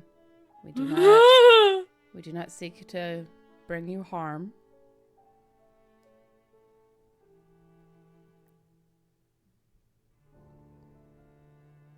She reaches out one hand and points into the maze. And then turns and kind of just points at you. And sort of beckons. Something in the maze is making you sad? I walk into the maze. I'm not far behind. Yeah, just as well. It is always foggy before the whale appears. I so hope we fight like Hey, some sort you- of ghost whale. You all laugh until there really is one. It'll be great. This is all sally forth together. Our perspective from the ground will give us a better bearing of our surroundings in the maze. As you walk toward the entrance of the maze, this apparition sort of like kind of almost like wafts to the side, but she's still very much like right there, sort of watching you through these desiccated spectral hands that are covering her face. You will have to like fully pass by her to enter. Just sort of holding hands where they're visible. I mean, I have my glaive on my back, but Obviously, but not making try not to make any aggressive moves as I follow the beckoning and want to go past her in order to get into the maze. she just seems to be watching. You still hear these occasional just sort of like sobs coming from her, but she's not stopping you. She's not getting in your way. She's just watching very intently, unblinking in her spectral state. Yeah. Just All right. before fully submerging into the fog, with a twist of the wrist and a brief word under my breath, my body becomes enshrouded in black, inky armor made of shadow. Yeah. This shadow sort of cloaks you as you make your way in. The last one in, she wants to like stop in front of the ghost or apparition. You're not the current Lady Cunningham, are you? She like covers her full face with her hands. Just really answer my question. Could you maybe nod or shake your head, yes or no? Is that a thing you can do? Just full like shaking her head back and forth and just wailing. It's not the. Are you the previous Lady Cunningham? Sorry if that upsets you. Just a like almost prolonged kind of piercing sound, and she vanishes from your view. Oh, my gnome ears. Okay, I well, take it was it- worth I a take it- try. I take a knee and I put a hand on Paloma's shoulder and I'll tell her, the spirits will tell us their tale when they are ready. Well, it doesn't hurt. Well, okay, maybe it does hurt to ask. For what it's worth, I think that the reaction indicates that you may be close to the mark. Well, she's not the current Lady Cunningham. Maybe she's an ancestor, but Or the Lord Cunningham was married before, at least once. Perhaps this is, well, The or a former Lady Cunningham. The lady's communication could not have been more clear. She is in pain. Let's see if we can help her. Yeah. Faithfulness and steadiness. We go forward. I'm going to take this opportunity to cast Aid on the party. Hey! Ooh, hey. Thank All you. of you get Hell your yeah. maximum hit points increased by 5, and take the difference as well. So you all get an additional 5 on top of what you've got. Hell yeah. Thank you. I hope I did that right. We'll find out. I trust / believe in you. You make your way into the hedge maze. I would like everybody to make a survival check. This is a group check. Failure is not necessarily a bad thing. I will caveat, it is just a different path. I have rolled 14. 18. 18? So your survival is actually something that Arngrim pretty Not good. at. I did get a 13 though. Okay, 13. 5. 5. Okay. Paloma, you're kind of disturbed by this interaction you had. Like, you know, you asked a question, you got an answer, but like, there is something deep within you that is kind of unsettled, and you're a little distracted by that. The rest of you, however, are kind of able to sort of grab on with this added moment of aid from Arngrim. Like this, there's a little bit of this like solidarity that kind of bolsters you all together of like, this is weird, this is wrong, but we're maybe on the right track to kind of figure out what's happening. And you start making your way through the maze. And as you're making your way, it's unsettling. This hedge maze was clearly once beautiful, but now it is overgrown, it is entangled. There are vines that have crossed pathways. There are cobwebs swept across corners. It is too tall for any of you to see over. It is starting to become overgrown, but there is still a sense of a pathway. And as you move your way around, you start to notice above you, it gets dark the second you move into this hedge maze because of the height of these hedges, but you also are increasingly aware of darkness descending as dusk turns properly to night. There is this rolling mist that kind of swirls around your feet and your ankles and even your knees. In Paloma's case, maybe even up to your waist. But also there are the stars and the moon that appear above you, a sort of hopeful beacon of the idea that there is something outside of these strange, strange hedges. And as you make your way through, following the sort of traditional keep turning one direction tenets, you suddenly stumble upon what seems to be not the center, but sort of an expanded gap. And as you roll in, you suddenly see a figure, like sort of like pop up from the ground and like hoist a shovel sort of pointed at you. It's just like, hey, don't come any closer. You must be Matthias. Hey, how do you know who I am? Easy, friend. We mean no trouble. You're the Molly. only staffer made, and there are a few staffers. Molly told us who you were. Hi, Molly. Yeah. Love Molly. She's great. Who are you?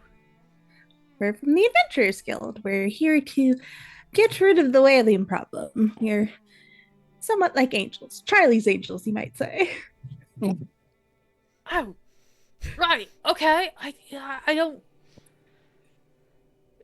I didn't think that was a problem that needed to be dealt with, but all right, yeah, sure. And he like spins this shovel around in a very deft sort of like ninja maneuver and like drives the point into the ground so that he can kind of lean on it. Just Wait, like, yeah, sir, Matthias, nice to meet you. did you say the whaling is not a problem? Hey, I mean, I don't want to presume. It might be a problem for some people. It's not a problem for me. I don't. It's never been. It's pleasant because I'm concerned that maybe someone's hurt or in pain. But like, I'm just going about my business. I'm not trying to cause any problems. I don't. Sorry. I always talk too much. I don't want the Lord to be thinking that I'm trying to like. How can I help you? Take a breath. There is no need to be afraid of us. We will gain nothing by hurting your reputation to your employer. We're simply here to be of assistance. Right. Okay. Well, yeah, Kate. How can I help you help them? Yeah. We are investigating the unpleasant sounds made by the anguished feminine spirits. Yeah. Oh. Right. Okay. Sorry. Continue. Yeah. One appeared to us as a specter and bade us enter these mists. Oh. Right. All right. Well, that's. I mean, that's a good sign because that means they don't mad at you. I don't know if they're really mad at anyone. No, they're mad at someone because that's why they keep coming around, right? But like, they're not mad at you, so that's a good sign. Molly said that you've been here your whole life, pretty much. Yeah. My mom used to work here. She died some years ago. But the Lord's been kind enough to let me sort of stay on. Probably because nobody else will stay on. But I don't know where else I'd go. So, this place. Very sorry about your mother, but Thank you. have these wailing women been around your whole life here at the mansion? Yeah, kind of. I mean, there's sort of kind of always been noises, and I guess there's always been sort of waiting. My mom always used to say that we never had to be afraid of them unless we were doing them harm, and that they were here because they were trying to teach us a lesson. So, And what have you learned? That apparently the lesson wasn't for me because they never come for me to explain anything. But it's got a lot. It goes through like sort of peaks and dips, right? Sometimes it's worse and sometimes it's better. But recently it's gotten a lot worse. So I assume there's someone who has to be taught a lesson. Do you think they're targeting anyone in particular? I mean, it's only you and Molly and Lord and Lady Cunningham, right? As far as I know, yeah. I'm the longest standing staff member here since I've been working here since I was like 10. So that's 10 years. Have any idea who might need to be taught a lesson? I mean, I got plenty of opinions on people who need to be taught lessons, right? But I shouldn't be speaking out of turn. Like, that's not my place. Well, like you said, we're not gonna. It won't leave the maze. How's that? Hey, look, these wailing women have always been here. They always come here. They always congregate to the center of the maze. And my mom always said, just don't bother them, and they won't bother you. So I don't go there unless I have to. And then when I have to, I go there. But it's not much of anything, right? You know. You've seen this congregation. No. Mom always said don't go there. So she was one who was used to be going there. I haven't. I don't think anyone's been to the center of the maze since she died, some five some odd years ago. Do you know about how many spirits there are, and has that number increased at any point? It's kind of hard to say. I think. I mean, I know it feels like this time. Recently, it's been more than it was when I remember when I was a kid.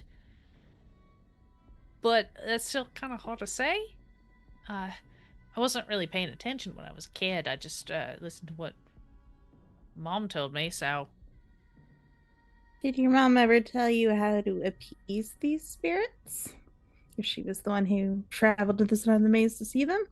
I mean, they've never been a problem for me. There have been past times when adventures have come through. They've tried to fight them, to do, like, banishment rituals, all sorts of things, but they always come back, so she just sort of said, just leave them alone. If they're not bothering you, don't bother them. Sort of like the bugs in the garden. Yeah, I mean, I don't really know. She knew a lot more about this than I did, and I wish I'd gotten to know more. She always promised she was going to tell me more when I was older, and then she died. She sort of withered away and just passed on to nothing, and I never really got the answers. What do you Think- mean Do you withered suspect- away? Well, she was fine, and then she wasn't. She started getting real sick and real weak, so I started taking over more of her jobs. She was also a groundskeeper here. She took care of the gardens, the hedge maze. This was her pride and joy. She's probably looking on me from heaven somewhere and just tisking about what bad shape I've kept this in since she's been gone. But it's hard with only one person, you know. And she just sort of withered away. She got weaker and weaker, and she had to keep to her bed, and eventually she just passed on. Do you Sounds like- suspect that these spirits may be congregating tonight? I mean, it sure sounds like it. I don't know if you've been hearing all that, but I've been hearing a lot of sounds. I mean, they do this off and on all the time, though, especially in the last month or so. And that's when the lady got sicker. Oh yeah, Lady Cunningham, the new Lady Cunningham, that is. Yeah, she's been doing very poorly. How many? Forgive me if you already said this, but what was the role that your mother played here? She was a groundskeeper, yeah. One of her good friends, was the previous Lady Cunningham. So she came here with when the previous Lady Cunningham got married, but she died real suddenly. It was very unfortunate, but my mom stayed on for as long as she could, and then died a few years back. Yeah. It seems sort of wasting sickness that your mother and the lady have. Yeah, I guess it might be kind of similar. I don't know. They just sort of. I don't know how rich people talk about illness. It seems like anybody who's rich just sort of like wastes away to nothing until they die because they don't want to talk about what's really going on. Same with my mom. She was fine one day, and then she started getting weaker and weaker and sicker and sicker. And she always told me to, just keep going with the housework and everything. And then she passed on. It was sort of sudden, but also not. I don't know. It was strange. But Lord To Cummings waste was away into real nothing. kind, keep me on. Yeah, waste away to nothing. To waste away to nothing, achieving nothing of importance in stagnation. It truly is a malady of the rich. Well, I mean, we was never rich, to be fair. I mean, my dad left us when we were, when I was small and we was nothing, and then Lord Cunningham was sort of, I wouldn't say he was kind, but he was tolerant. Letting us Are you come not cared along. for here? Are you not given quarters and food? Oh no, I mean, I've got Mum's old quarters. I've got enough to get by. I suppose I could probably move on and try to find something somewhere else, but it feels wrong to leave Mom. It feels wrong to leave your mother. Well, yeah, she's buried here in the maze. They all are. Her and the former Lady Cunningham and anybody who's passed on in the house, I guess, is buried in the maze. This maze is your mausoleum. Well, when you say it like that, it's weird, but yeah, no, you're not wrong. Well, do you want to see? If you would take Sure. us there, I would bear witness to this congregation. I mean, Mom always said don't go to the center, so I'm not gonna go all the way there, but I could take you as close as I can get. That That would be that'd be very agreeable. helpful. Yes, please. Yeah, all right. You're feeling all right?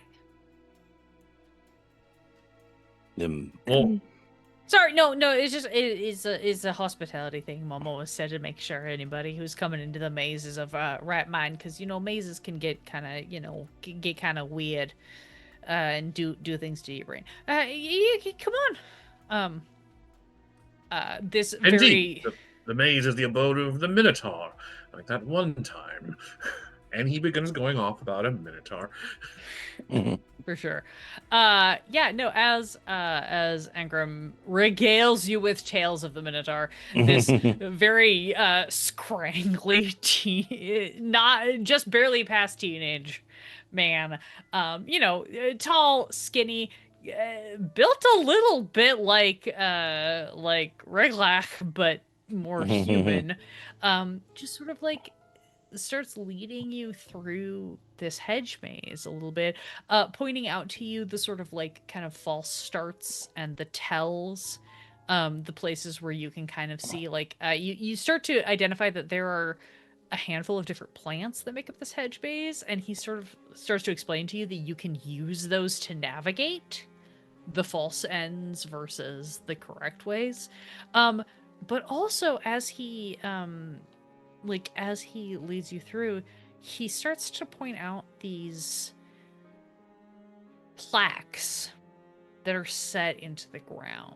And you realize, like, you might have passed a couple of these on your way in, but they're really much deeper into this maze. They're more in this area where he is taking you. And you see that there are these placards that are like memorial plaques. They're engraved with names and dates. And he kind of points them out to you. He's not really like drawing a lot of attention to them. He's just kind of like saying, like, oh yeah, and here you can see the placards that indicate this is sort of the memories of everybody who's been here. Everybody give me perception or insight, whatever you are more vibing with based on your stats. Emma's definitely gonna look at like names and dates on every plaque if she can. I think I'm 17. I think I'm using insight to get more of like the read of the pattern here. Sure. I rolled a 1 into the Paloma, dice jar for you. this marble is so expensive. You don't even know. Arngrim got a 15. Arngrim would like to know the names of those who have passed here and their Cool. stories. Arngrim got a 15. I got a You 16. got a 16. And what did you get, Relagh? That's right. 17 perception. Great. Okay. 70 and a 1. Yeah. Paloma, super distracted by how expensive this marble must have been. Like, Jesus, like to hide this in a hedge maze, wild. She meant to read the names, but got very distracted. Very distracted. The rest of you, a handful of things that you notice. These dates, they do vary. Like as you're going through, like there's not like a specific linear pattern to these dates. But if you start tracking them, you start tracking that like these span decades, maybe even a century. All of these names are female. And the like lifespans you see on them are all ranging in 20 to 30 years.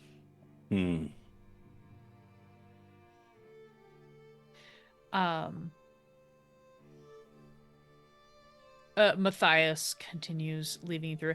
The other thing that all of you, I think Paloma notices this after a certain point, though it might take a little bit of attention being drawn to it because you're so distracted. This kind of sobbing and wailing is getting closer as you progress through this maze with Matthias, and it's also getting multiplied. Sure. You're starting to hear more voices. They approach. Allow me to take the 4. Or we approach. But that kind of brings me to a question I meant to ask before, Matthias. The Lord says there's some sort of curse on the women of his line. Do you believe that at all? Any Oh, sign of that being true? Yeah, the curse. I mean, I don't. It kind of seems like a kind of a wild sort of term for this sort of. What is a curse really? Are we talking a specific entity is placed a curse on things, or are we talking like just like the general state of humanity? It is the nature of spirits to Well, be cursed, to be I'm anchored not here human. without. No, No one I'm can hear their sorry. I didn't tale. mean to be offensive. Sorry.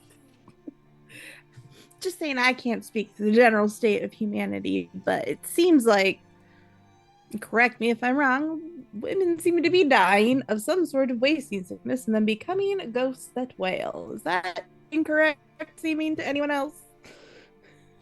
That seems to be correct seeming. So the question is why? Yeah, well, now you kind of phrase it like that. I guess I never really put the pieces together, but it does seem like most of the folks who are memorialized in this maze, at least, are mostly female. Yeah. Um. Are you tasked with burying them? Oh no, I haven't had no. I just take care of the plants and the grounds, and sometimes I help Molly with stuff up at the house. It's kind of sort of we're kind of the only ones left. There used to be. I remember when I was a kid, there were more servants here, but they just sort of like kept leaving one by one as things got. There was some with the Lord's previous wife. There weren't a lot of us then, but like I remember after she died, there were a couple of folks, the old butler and some other folks who were just sort of like weren't having it, I guess, and so they left very abruptly and weren't comfortable with staying here. Do the hedges look like they've been tended to? As you've been walking along, there are points where it seems like the hedges have kind of been dealt with, but it seems like it's overwhelmingly not tended to. The thing you do notice is that it does seem like these memorial plaques that are kind of placed at different points, those seem like they have been taken care of. Again, not perfectly, but it does seem like somebody has gone to the effort of like at least like kind of wiping them down and trying to keep them a little bit clear. What was the name of your mother again, Matthias? Oh, my mother's name is Clara. I look for Clara on the stones. You do find a Clara as you've walked by. She died about 5 years ago. It looks like she was about. I have to do math real quick. It looks like she was probably maybe about 30 when she died. Based. How old does Matthias look? Based on the approach you got with us, you're guessing he's about 19 or 20.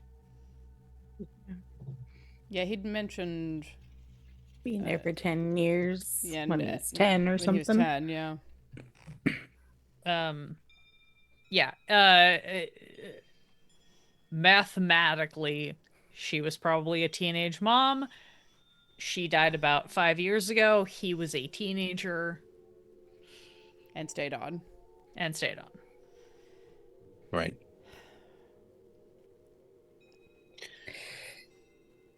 Well, I guess it's time to go talk to all the wailing ladies. Let's lead with compassion, I think, rather than a threat. Agreed. Yeah, all right. If you take 2 more rights and then a left and a right, you should get to the center. Yeah. I'd rather not join you. Two rights, a left and a right. If you come into any problems, you can come back to my waypoint sort of at the beginning, and I'm happy to help. I just Mamo said not to get too far into this, and I don't think I'm the right person to be getting involved, so I'd rather not getting. That's what we're here for. Pats him on the thigh. Yeah. No. He just kind of like nods and looks at you. And you feel just like the tiniest little tingle of like something kind of maybe magical as he just sort of like kind of nods at you and he's like, right, well, good luck, everyone.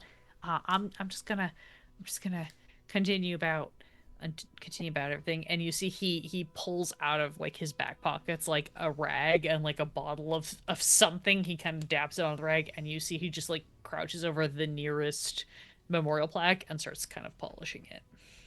Be on your way. Strength and faith. And off we go. Makes a point to like hide behind Arngrim's form. You Presumably will all much be like- hiding behind me, and I'll be taking the pole. You make your way into the center of this hedge maze. As you make your way in, you see that in the center of this maze is a beautiful fountain, elaborately carved out of marble. These just like feminine figures like holding amphorae that are supposed to pour out water, but it is currently not totally running. There's like this tiny trickle, but it looks wrong. And as you come into the center, you start to see a couple of things. You see, first of all, that the reason this looks wrong is because this trickle is too dark to be water. It is dark. And as you get closer, everybody make me perception checks. Come on, dice. Don't fail me now. That's a 12. Okay, perception. Mine is also a 12. 24. 17. Right. Paloma and Relagh. Just You- cough a little at the end. Yeah, that's right. You both clocked this very quickly, before anyone. The reason why this feels a little wrong is because it's not flowing water, it's flowing blood. Yeah, that tracks. This reminds me of my graduation ceremony. We'll just give him an eye. Somehow that tracks too. Yeah, as you approach this fountain, you can start to see that there is a small like stone kind of building set beyond this this space that has the Cunningham name engraved upon it. But as you get closer, you see this like flicker of a form kneeling in front of this fountain. As you get closer, this form sort of like picks itself up and turns, and you see a female figure, translucent, ghostly, sort of flicker into being, and kind of turns and looks at you. You see she has tears of blood kind of streaming down her ghostly face, as she just has this expression of exquisite sorrow as she looks at you. You can hear these kind of sobs and wails coming through, echoing through this maze, but none of them seem to be coming from her. They seem to be coming from all around you as she just sort of looks at you. She is much, for lack of a better term, fresher looking than the specter that greeted you at the entrance. Arngrim boldly steps forward. He presents himself, no weapons in his hands, and he sort of puts forth his open palms. And he says, I hear your anguish. You, as well as those who dwell in these hedges, you have made your pain clear like a clarion call in the night. I would have you allay them to me.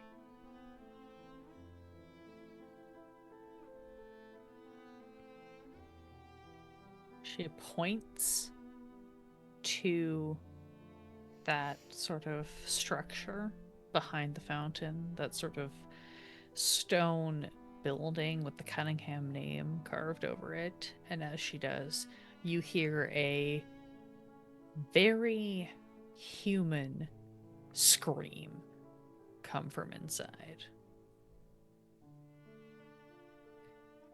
Head there at speed. Yeah, just run right over.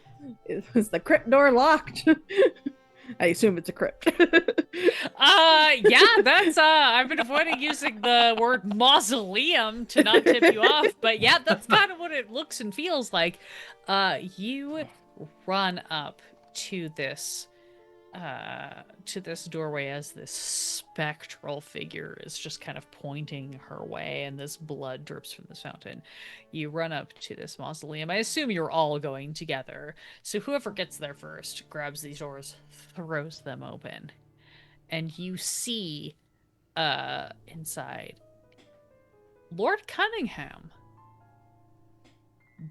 kneeling over a woman in a nightgown, crouched and bent over. You see her hands, sort of one hand is kind of pushing against him and one hand is kind of like up, grasping around for like anything that might be available. And you can all smell that like pungent scent, the scent that you've all kind of felt on the air this whole time but haven't been able to identify, that like irony metallic smell of blood. I'm in there, not waiting. Yeah, I was gonna say, I wish this didn't track. Pulls bow. Running tackle, just full linebacker. Yeah, and I think this is the moment where we do go ahead and roll initiative. Freaking vampire guy. Adam's so happy. Yeah, I don't in the house. I don't feel the need to like villain monologue at you guys because y'all clearly so know. fun. Yeah, I mean it's so fun, but also like you guys know what's up. Let me Yeah. grab a writing utensil. I was thinking it was a red herring, but it's like I don't know who Also, else. I think this is hilarious because I took the haunted one background, which gave me stakes. Excellent. And this was, for the record, this was not my theory of what was going on. I That makes my but life I didn't even want to. better. I had it on the board. I was somewhere between a vampire and necromancer. There's a Venn all right. diagram somewhere here. It's might have been real. almost a circle. 25 to 20. I have 20. Great. I took alert. Yeah, you That did. would have been a good one to take, but I took a mobile because Best feet in the game. Great. 20 to 15. 16. Okay.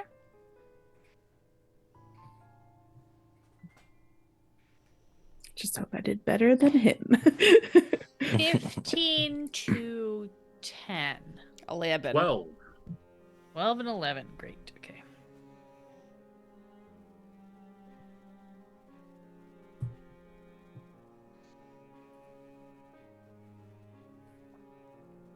I gotta get some battle music going here. Yeah. The creepy haunted house is no more. The creepy haunted maze. I say it's so creepy and haunted. It's just now creepy haunted murder. Yeah. Slaying time. I have some very specific good vampire fighting music I could throw on. Sorry, make my nose. Cool. Great. As you all roll in, you see this this horrible thing happening. Relagh. Looking at my lyrics, yeah, Relagh, you are in fact first. Oh, as I have awaited to say these words, I point and I Eldritch Blast. Yes. Get him. Adam has wanted to play a warlock for so long. I mean, I was truly hoping you would get to an actual combat point, specifically so that Adam could have the joy of Elder I appreciate it. Great. What is your attack roll? Unfortunately, it is 10 and then 9. Neither of those, unfortunately, will hit. You see this crackling force of energy emanate from your hand, and it just goes wild. As Lord Cunningham sort of like kind of like turns and looks. You see his eyes are red, his pristine nobles whites are dripping with red gore, as is his mouth, as he kind of turns and just like looks at you. That is going to take us to Paloma. Hey, she pulled her bow and she's just gonna go for it and Hell try yeah. to shoot this guy. Get off of her. God, mother. I only rolled a 3, so I don't know what that plus is. It's okay. Yeah, +5. Not gonna hit. You come running in and you're just like, oh no, and you're just like, you're just not squared up. You fire, it goes wild. Yeah. As this figure looks at you. That is going to be his turn. As a bonus action, I'd like to take steady aim. Okay. Up advantage for next round. Yes, very good. You take a deep breath and steel yourself. That is going to be his turn. Arngrim, you're on deck. This horrifying visage of what you once knew. God, the English is gone. Sorry, everybody. Of what you once knew as Lord Cunningham turns and hisses at you and flings out one sort of clawed hand. We're gonna say, I'm gonna roll for it because that's more fun for me. At Faeyra. Faeyra, I need you to make a dexterity saving throw. Okay. Yes, Dane, words are hard. Truly. That's a 19 on the die, so a 20. Great. You see this shadowy, wispy hand sort of like fly towards you, and you just go, "Not today, Satan." And like deftly sort of like whip out of the way of this. And you are fine. And then I have to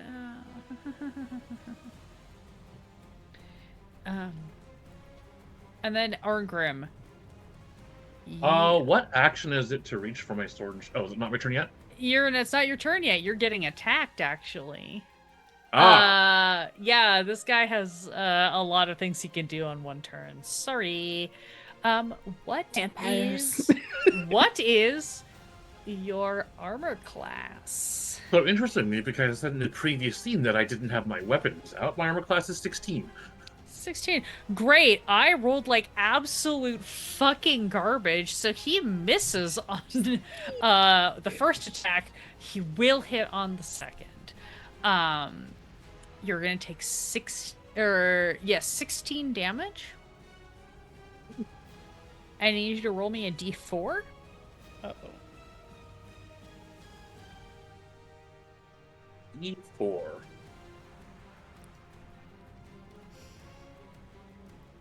I got a 3. Your strength score is reduced by 3. Oh my god. Ooh, vampire. Vampires, baby! Oh boy. Oh boy.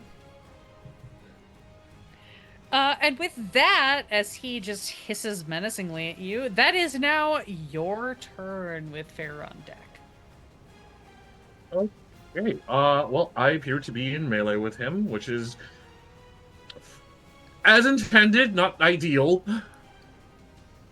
As the present situation is, really could use a 3 strength. Dang it. Well, What action is it to reach for my weapons? I have a sword and a shield to get. You guys knew shit was happening. I'm gonna let that be a freebie. You guys can have your weapons at the go. Oh, okay. Oh, that would have.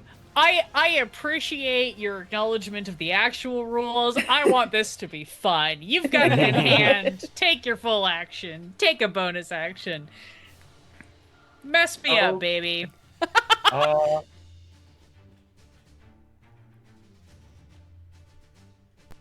have I got here? Okay, here's what I'm gonna do.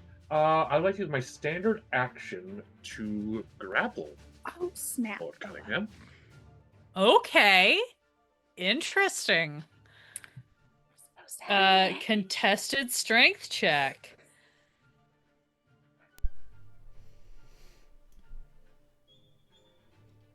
I'm supposed to have advantage on my third. I didn't realize. Womp womp. Okay. It's all right. Give me a strength check, Arngrim. I probably use that Deadpool money. I got a 4. Yeah, do it. Yeah.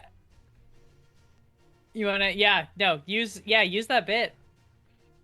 Okay, Reroll that shit. Reroll on that. Oh, that's a 12. A little better. Thank God. Because he rolled low, but not as low as your initial roll. You are able to grapple him. You just dive in and grab this fucker. All right. One hand, I sort of take him by the scruff, and I look him sternly in the eye, unafraid, even though he seems to be sapping the strength from my muscles. But I'm here for that. I'm actually going to use my bonus action, and I'm going to cast Sanctuary on myself. Hell yeah. Ooh. Okay. Great. That's Interesting tech. That's definitely not gonna become a problem later. Don't worry about it. That brings us to Favor's turn, I believe. Yes. I had a different plan, but seeing that the vampire is currently grappled, Favor's having like flashes of past things that have happened to them that have led to them being a haunted one, and dips into a backpack and pulls out 2 stakes, one in either hand. And I would like to attack with a stake to try to stab this vampire through the heart. Cool, fine. That seems fine. I'm gonna rule that this is gonna be a like base melee attack. Okay. He is grappled, so you're going to have advantage. Okay. There is a somewhat high DC because this is the D&D equivalent of a called shot, where Sure. you have to get him in the heart for this to work. Right. Okay. So- And at this level as a paladin, I do get 2 attacks. Do I get that with, as indicated, with the 2 stakes in my hand? That's up to you. I'm going to say the first one gets advantage. The Okay. offhand, because it is your non-dominant hand, has to be flat. So if the first one doesn't hit, the second one you can roll flat. Let me look at what this guy's armor class is. Great. Okay. I have set the DC. If you want me to declare it, I will. No, I'd rather be surprised. Great. Go ahead and roll. Sweet. Base melee attack with advantage. That's a 7 on the die, so that's probably not going. 7 on the die, it'll be, I think, a 13, because I'm just using my Not gonna do it. Yeah. Sorry. All right, I'll make the attempt with the other hand flat. Sure. Nope, that's an 11. Nope. We're rolling great tonight, fellers. This is what I usually do. Neither of those broke his base armor class, to be fair. Great. You're getting in. It's hard because you're also trying to not hit Arngrim, who's grappling him, and you're just like getting between that third and fourth rib. Yeah. A challenge. Yep. So, makes things a little bit difficult. We're now going to roll over again to the I guess at the end of the turn, since you are grappling Lord Cunningham, Lady Cunningham starts kind of like trying to scrabble away from this fight. She is very weak. She is covered in blood. You can see the two obvious puncture marks in her neck and the kind of ragged bite mark around it as she just sort of is trying to just like kind of scrabble herself away from the main melee. And that's going to bring us back to the top of the round with Adam. Now, seeing him grappled, I see an opportunity. I reach my hand out to the side, and the shadows coalesce into a long black blade. And I cast at 3rd level Shadow Blade. Hell yeah. Hell yes. Yeah. And that is a bonus, so I'm going to run up and attack him. Do a stab, bro. Okay. Okay, so that is 22. Finally, someone. That will absolutely hit. And suddenly I realize I don't have D8s. Womp womp. Yeet. Bye, Adam. And there Again, they I don't are. think anyone rolled dice. Why would he have D8s available?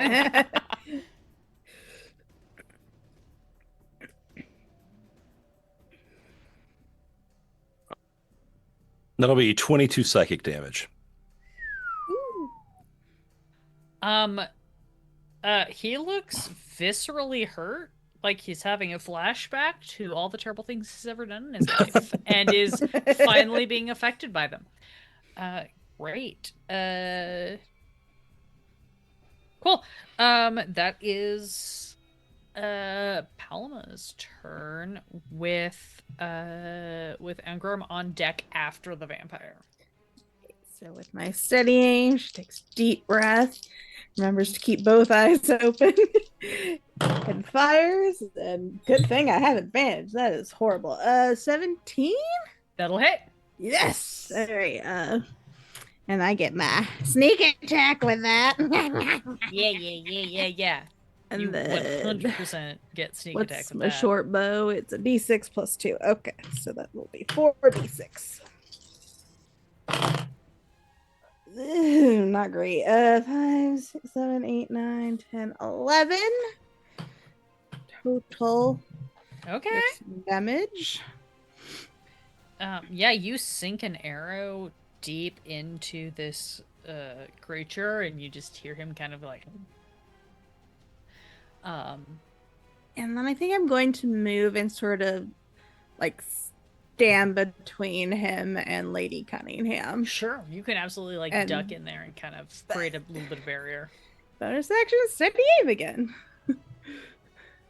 Yeah, for sure.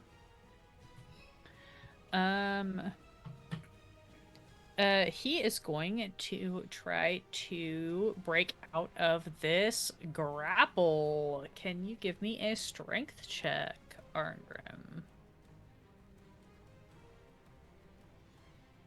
That's a dirty 20. Yeah. Yeah, you very much beat him. You're like holding him, you're realizing that like he puts on a good show. I don't think he's actually that strong. Like it feels like maybe his skills are in other things, like maybe charisma to make you not realize that he sucks. Anyway, He literally Not- sucks.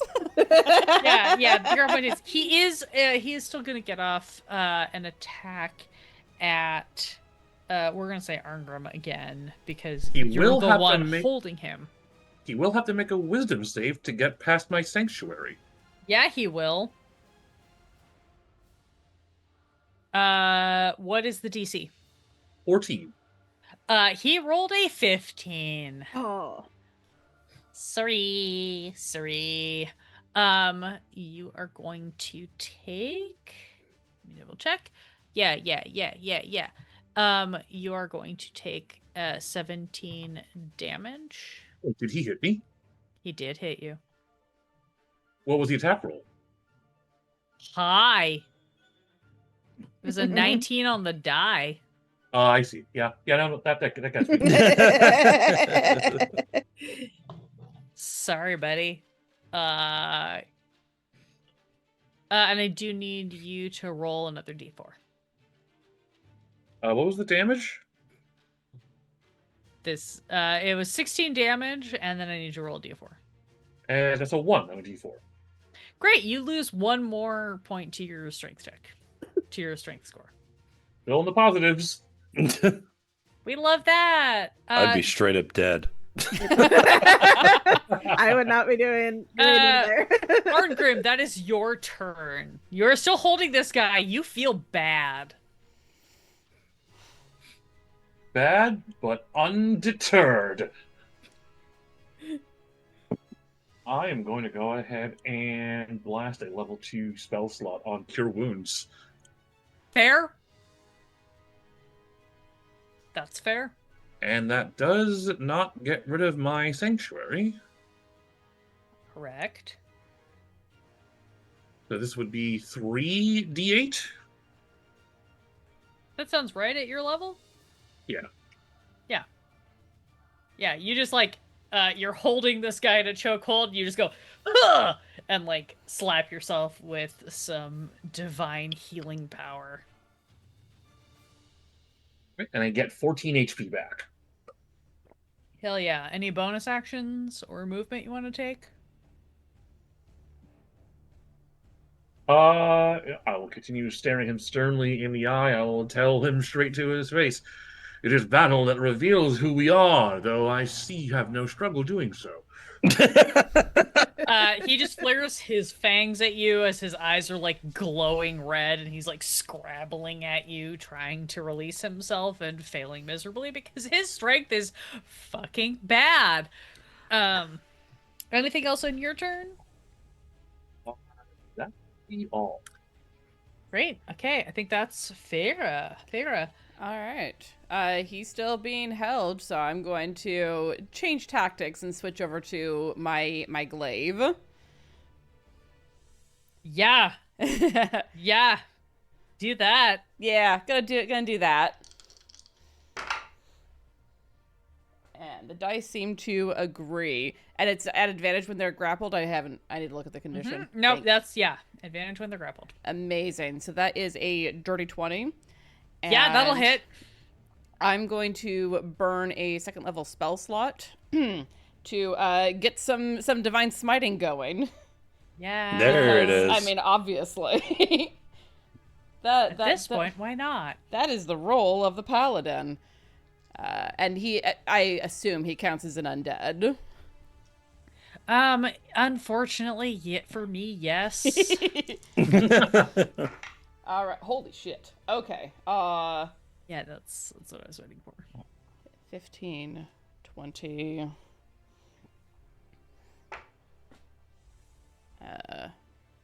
26.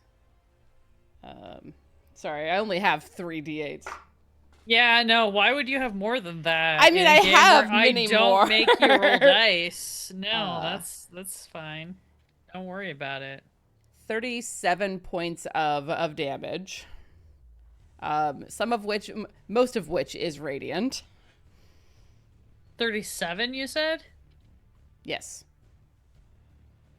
Yeah, sorry, just checking things. Yeah, cool. He looks, what one might say, incredibly bad. Oh, good. Yay. But is technically still up.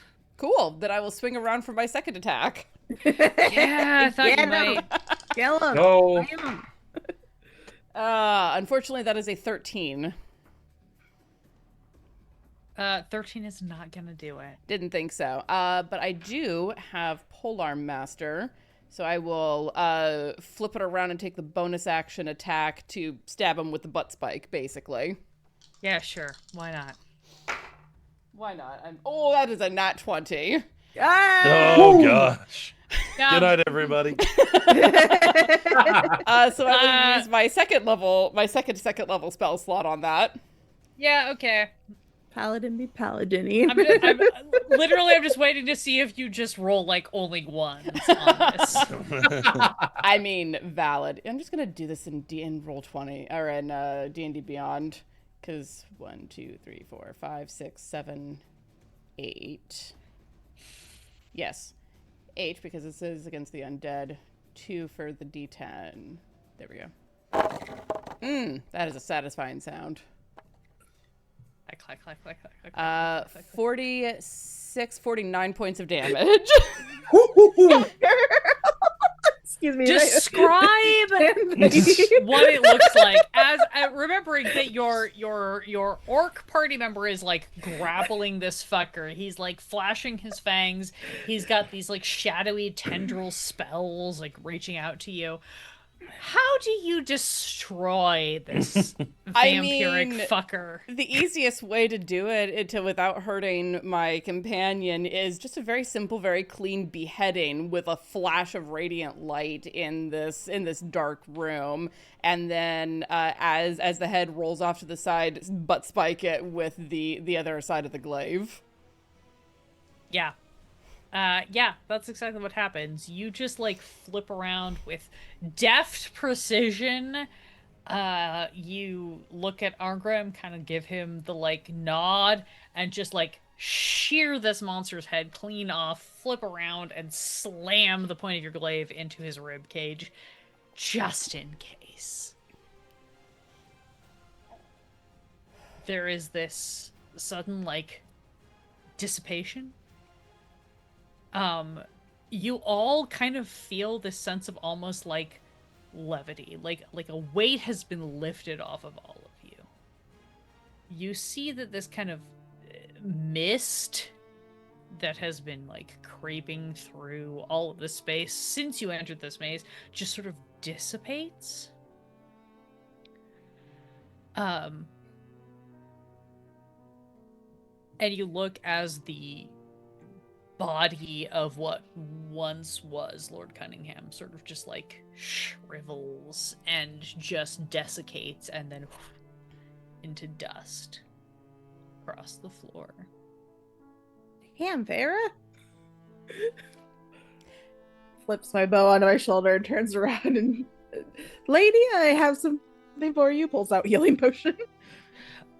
You see Lady Cunningham has sort of like pulled herself into the corner and is just sort of like kind of balled up, sort of just like shaking, crying a little bit. And as you sort of like go over, she just sort of like turns, just big, terrified eyes. She's got blood dripping out of this like mark We're on here her to neck. help. I promise this will help you. She's gone. You're safe now. You're able Please to give strike this.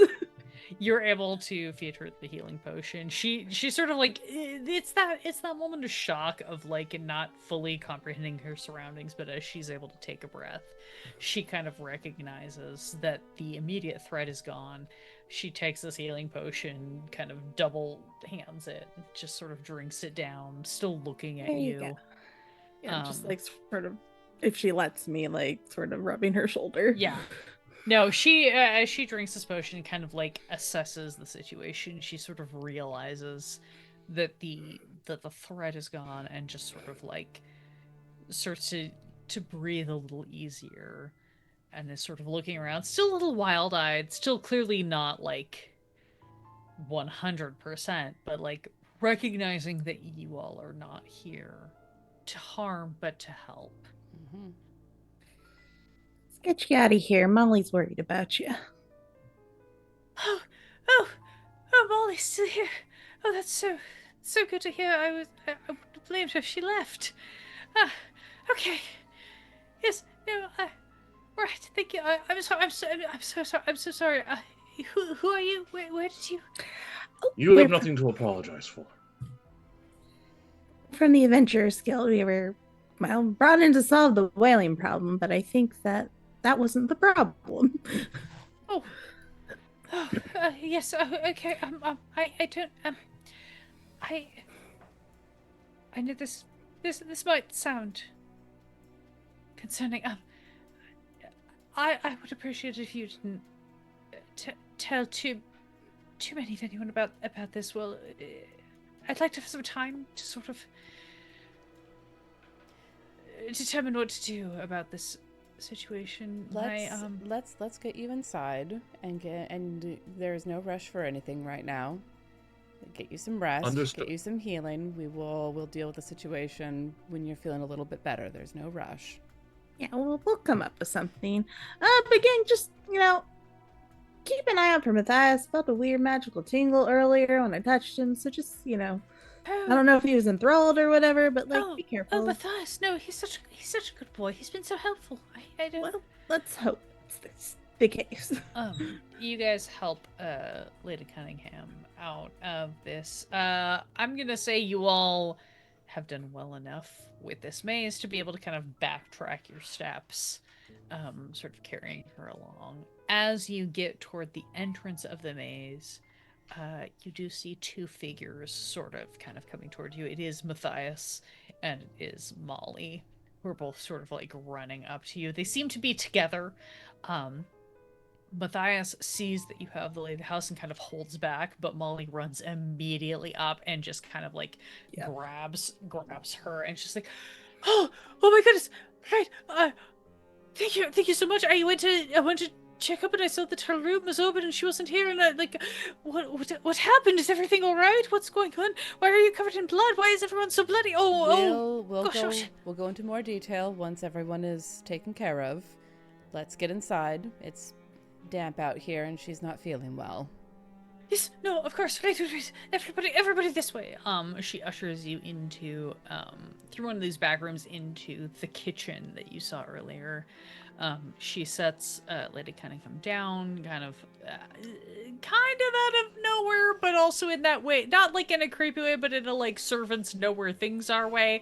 Kind of seems to appear several blankets, wraps one around the lady, hands them out to any of you who need them. You see Matthias sort of like skulks in and just goes over and kind of finds a corner by the fire and just kind of like sits down to be available and present. As Molly just like very quickly starts asking you a rapid barrage of questions about what happened. Paloma lets the others explain to Molly and sort of slides over to Matthias. Hey, yeah, something you have to tell us? Sorry, what? I know you're acting a little strange. Sorry, is this strange? Well, you don't seem very relieved. Am I supposed to be? I don't know, are you? Aren't you glad she's okay? No, I'm very glad she's okay. She's always been real great to me, the lady, and I don't from what y'all have been saying, it sounds like his lordship is maybe no more, which is I shouldn't say anything that's going to be held against me or anything, but like I don't mind not working for him anymore if that's what you're asking. Just making sure. Pats his knee again just to see if there's that weird tingle. You pat his knee, and he sort of he sort of also does kind of like an awkward pat at you back. And as he does that, you suddenly feel like maybe your hit points would have been restored if you had lost any. But okay, interesting. Well, your mom was right. The whaling ladies are not there to hurt anybody as long as they're not hurt. Oh, yeah, that's good to know. Yeah, that's great. I don't. They never seem to be. They just seem so sad. They didn't seem like they were trying to bother anyone. They just couldn't help it. Yeah. I think they were victims and trying to warn everyone about it. Yeah. There is a matter yet. There is a matter yet of those who still remain here.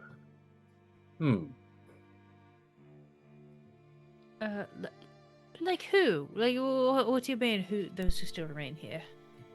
Ladies in the hedges, you know them well. I wonder if, with the problem taken care of, they might not be able to rest now. I wonder. Or now that the issue has been dealt with, now perhaps the ground can be cleansed. You two godly types maybe can do some sort of, I don't know, ritual ceremony to lay them to rest. I don't want to be making any assumptions, but I do feel like, personally, my opinion has always been that maybe once other problems were dealt with, the non-problem could also settle itself. Well, that's what you want. You're the lady of the manor. Oh, So no, lady of the manor now. Or sorry, you're lady, but Yeah. you know what I mean. No, no, I don't mean to speak for the both of us, but maybe I do. Molly kind of looks over at Lady Cunningham, who just sort of like big eyes is like clutching this massive cup of whatever tea she's been handed, and just sort of like looks at you all and just kind of like nods a little bit knowingly. Oh, And maybe then you are the lady of the manor. Elbows Molly in the knee. Honk, honk, Molly wink, honk. flushes full red. Yes. Lady Cunningham just very quietly goes, I'm so sorry for all the trouble you've gone to, but I do very much appreciate it. If there's any... of course, we will offer you a reward, and I would appreciate... I know this is sort of outside the bounds of normal adventuring, but if you could maybe not speak of my husband's demise for a little bit until we have some time to... what is it you all say? And Matthias and Molly in unison go, spin a narrative. She's, yes, if you could just maybe not mention this to too many people.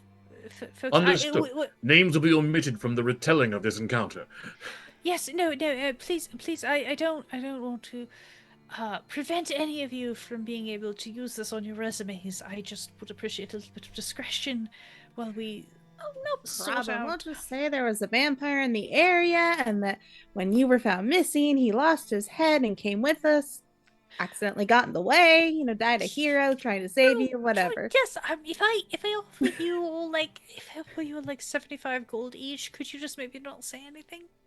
Oh, well, I can do that too. We can just tell the Adventurers Guild that the problem has been handled, and to follow up with you in a fortnight or so, if they want any more details. I would not put a price on your promise. Respectfully, you may keep your gold. But will you keep your tongue? Of course. Yes, well... The name Cunningham remains within these walls. Much appreciated. The gold will still be distributed, and you may take it or not as you will. I truly thank you all. I wouldn't have known where else to turn. I didn't have anywhere to turn to, and I appreciate that my husband's foolish assumptions have led to this conclusion. I wish you all the best in your travels, and should you ever need a certain amount of patronage or assistance, I would be happy to provide it. Thank you. Thank you, milady. And if I may, a suggestion. This house is in dire need of company, and not for no effort of your late husband for his desire of isolation, but an idea strikes me. If you wish for more people to enter the household and to have more house guests, you need but leave the code to your lock in front of the gate. A very good Then point. you will have people entering. I do have grand dreams, have always had, of perhaps making our gardens open to the public for weekend outings and family get-togethers. My husband was very uninclined to this suggestion, but I think perhaps now that he is... she looks around at everyone and just kind of tragically deceased in an unexpected fashion. Perhaps we shall bring the grounds to a more public usage. You hear that, Matthias? There is yet work for you. Matthias just like awkward big eyes thumbs up. Like, yeah, no, I'd love to keep working on the grounds and everything if the lady would So, Desire, do you need any help? Is anybody injured or anything? Should I be worried about that? Yeah. You should I think you should get some more training at some point. You have a gift. Yeah, my mom always said I was real good with plants and all. Ah. Hmm.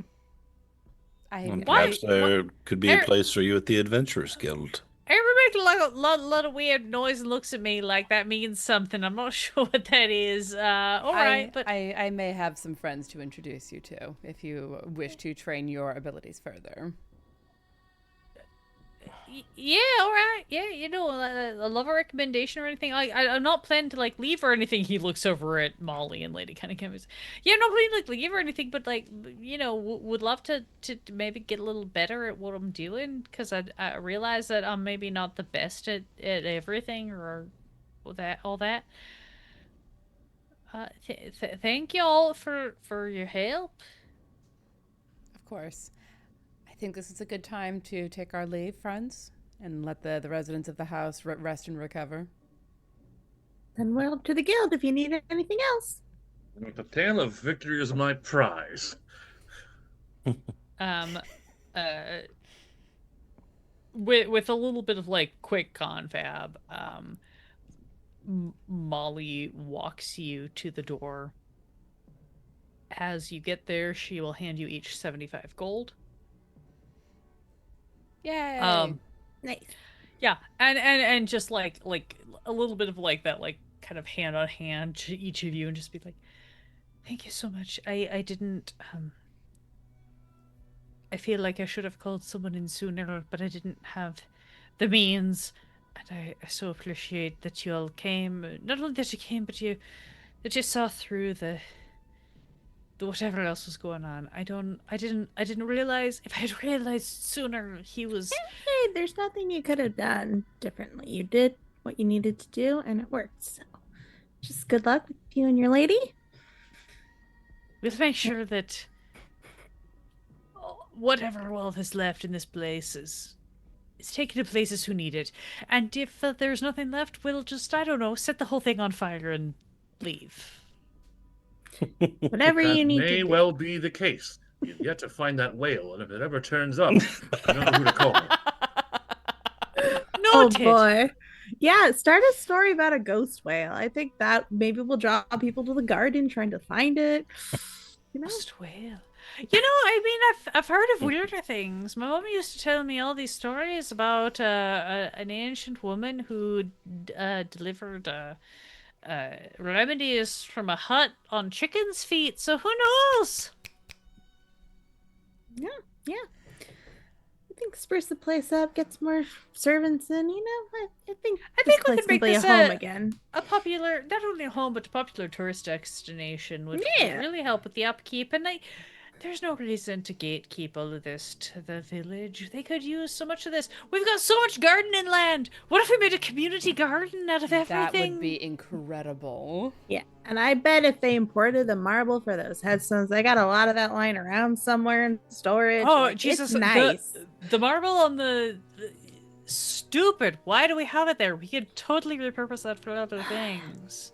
You, maybe we should tear down the hedge and have these memorials in more proper viewing. I do think that the memorials deserve a little bit better acknowledgement. I think there's been a lot more going on here than we ever all realized, and those women deserve our acknowledgement. Yeah, I should probably clean the blood out the fountain too. Oh yeah, no, we're definitely gonna start with that because that's freaking weird. That wasn't there like a couple of months ago. The last time I went to this, like that's we're gonna fix that. That's bad. It makes no sense. Like, that's just a waste if that's what he need, right? Right? No, I don't understand. Like now that I know what's actually going on, that's like freaking weird. So Yeah. logical. You say your goodbyes to Molly. You get the sense that between Molly and Matthias, Lady Cunningham will be able to recover, and you make your way back down into the village to turn in whatever edited version of your quest report you want to turn in, and perhaps take Charlie out for a drink or two Hell and yeah. swap war stories. But with all of that said, you have solved the haunting of Coldwood Manor, and with that, we will bring close to tonight's episode. Thank you all for playing. Thank you all for letting me GM for this group. I know this is not the normal death campaign for Tuesday nights, but I appreciate the opportunity to play with so many lovely folks. This has It been was so great fun, fun. and I hope you all had fun as well. It was a really good session. Thank you very much. Super, super fun. Yes, always. Speaking to new GMs. Always a pleasure to have you running something, Alandra. Just thank you so much for taking the time to do this. All right. Well, we'll go ahead and start wrapping up for the evening then. Thank you all so much for being here for this wonderful special one-shot, The Haunting of Coldwood Manor, run by our own Lady Bedivere, a.k.a. Alandra. And I'll have this up on the One Shot channel eventually for those who missed it. Check it out there or check the VODs. All sorts of fun stuff going on there. I'm going to be playing some video games tomorrow and then off for the rest of the week because there's stuff going on. Life, the universe, everything. So until we meet again, friends, I hope that your journey back to the Mushroom Circles is as calm and as peaceful as it is possible to be. And until we meet again, stay safe, stay healthy, and we'll see you all very soon. Have a good night, everyone.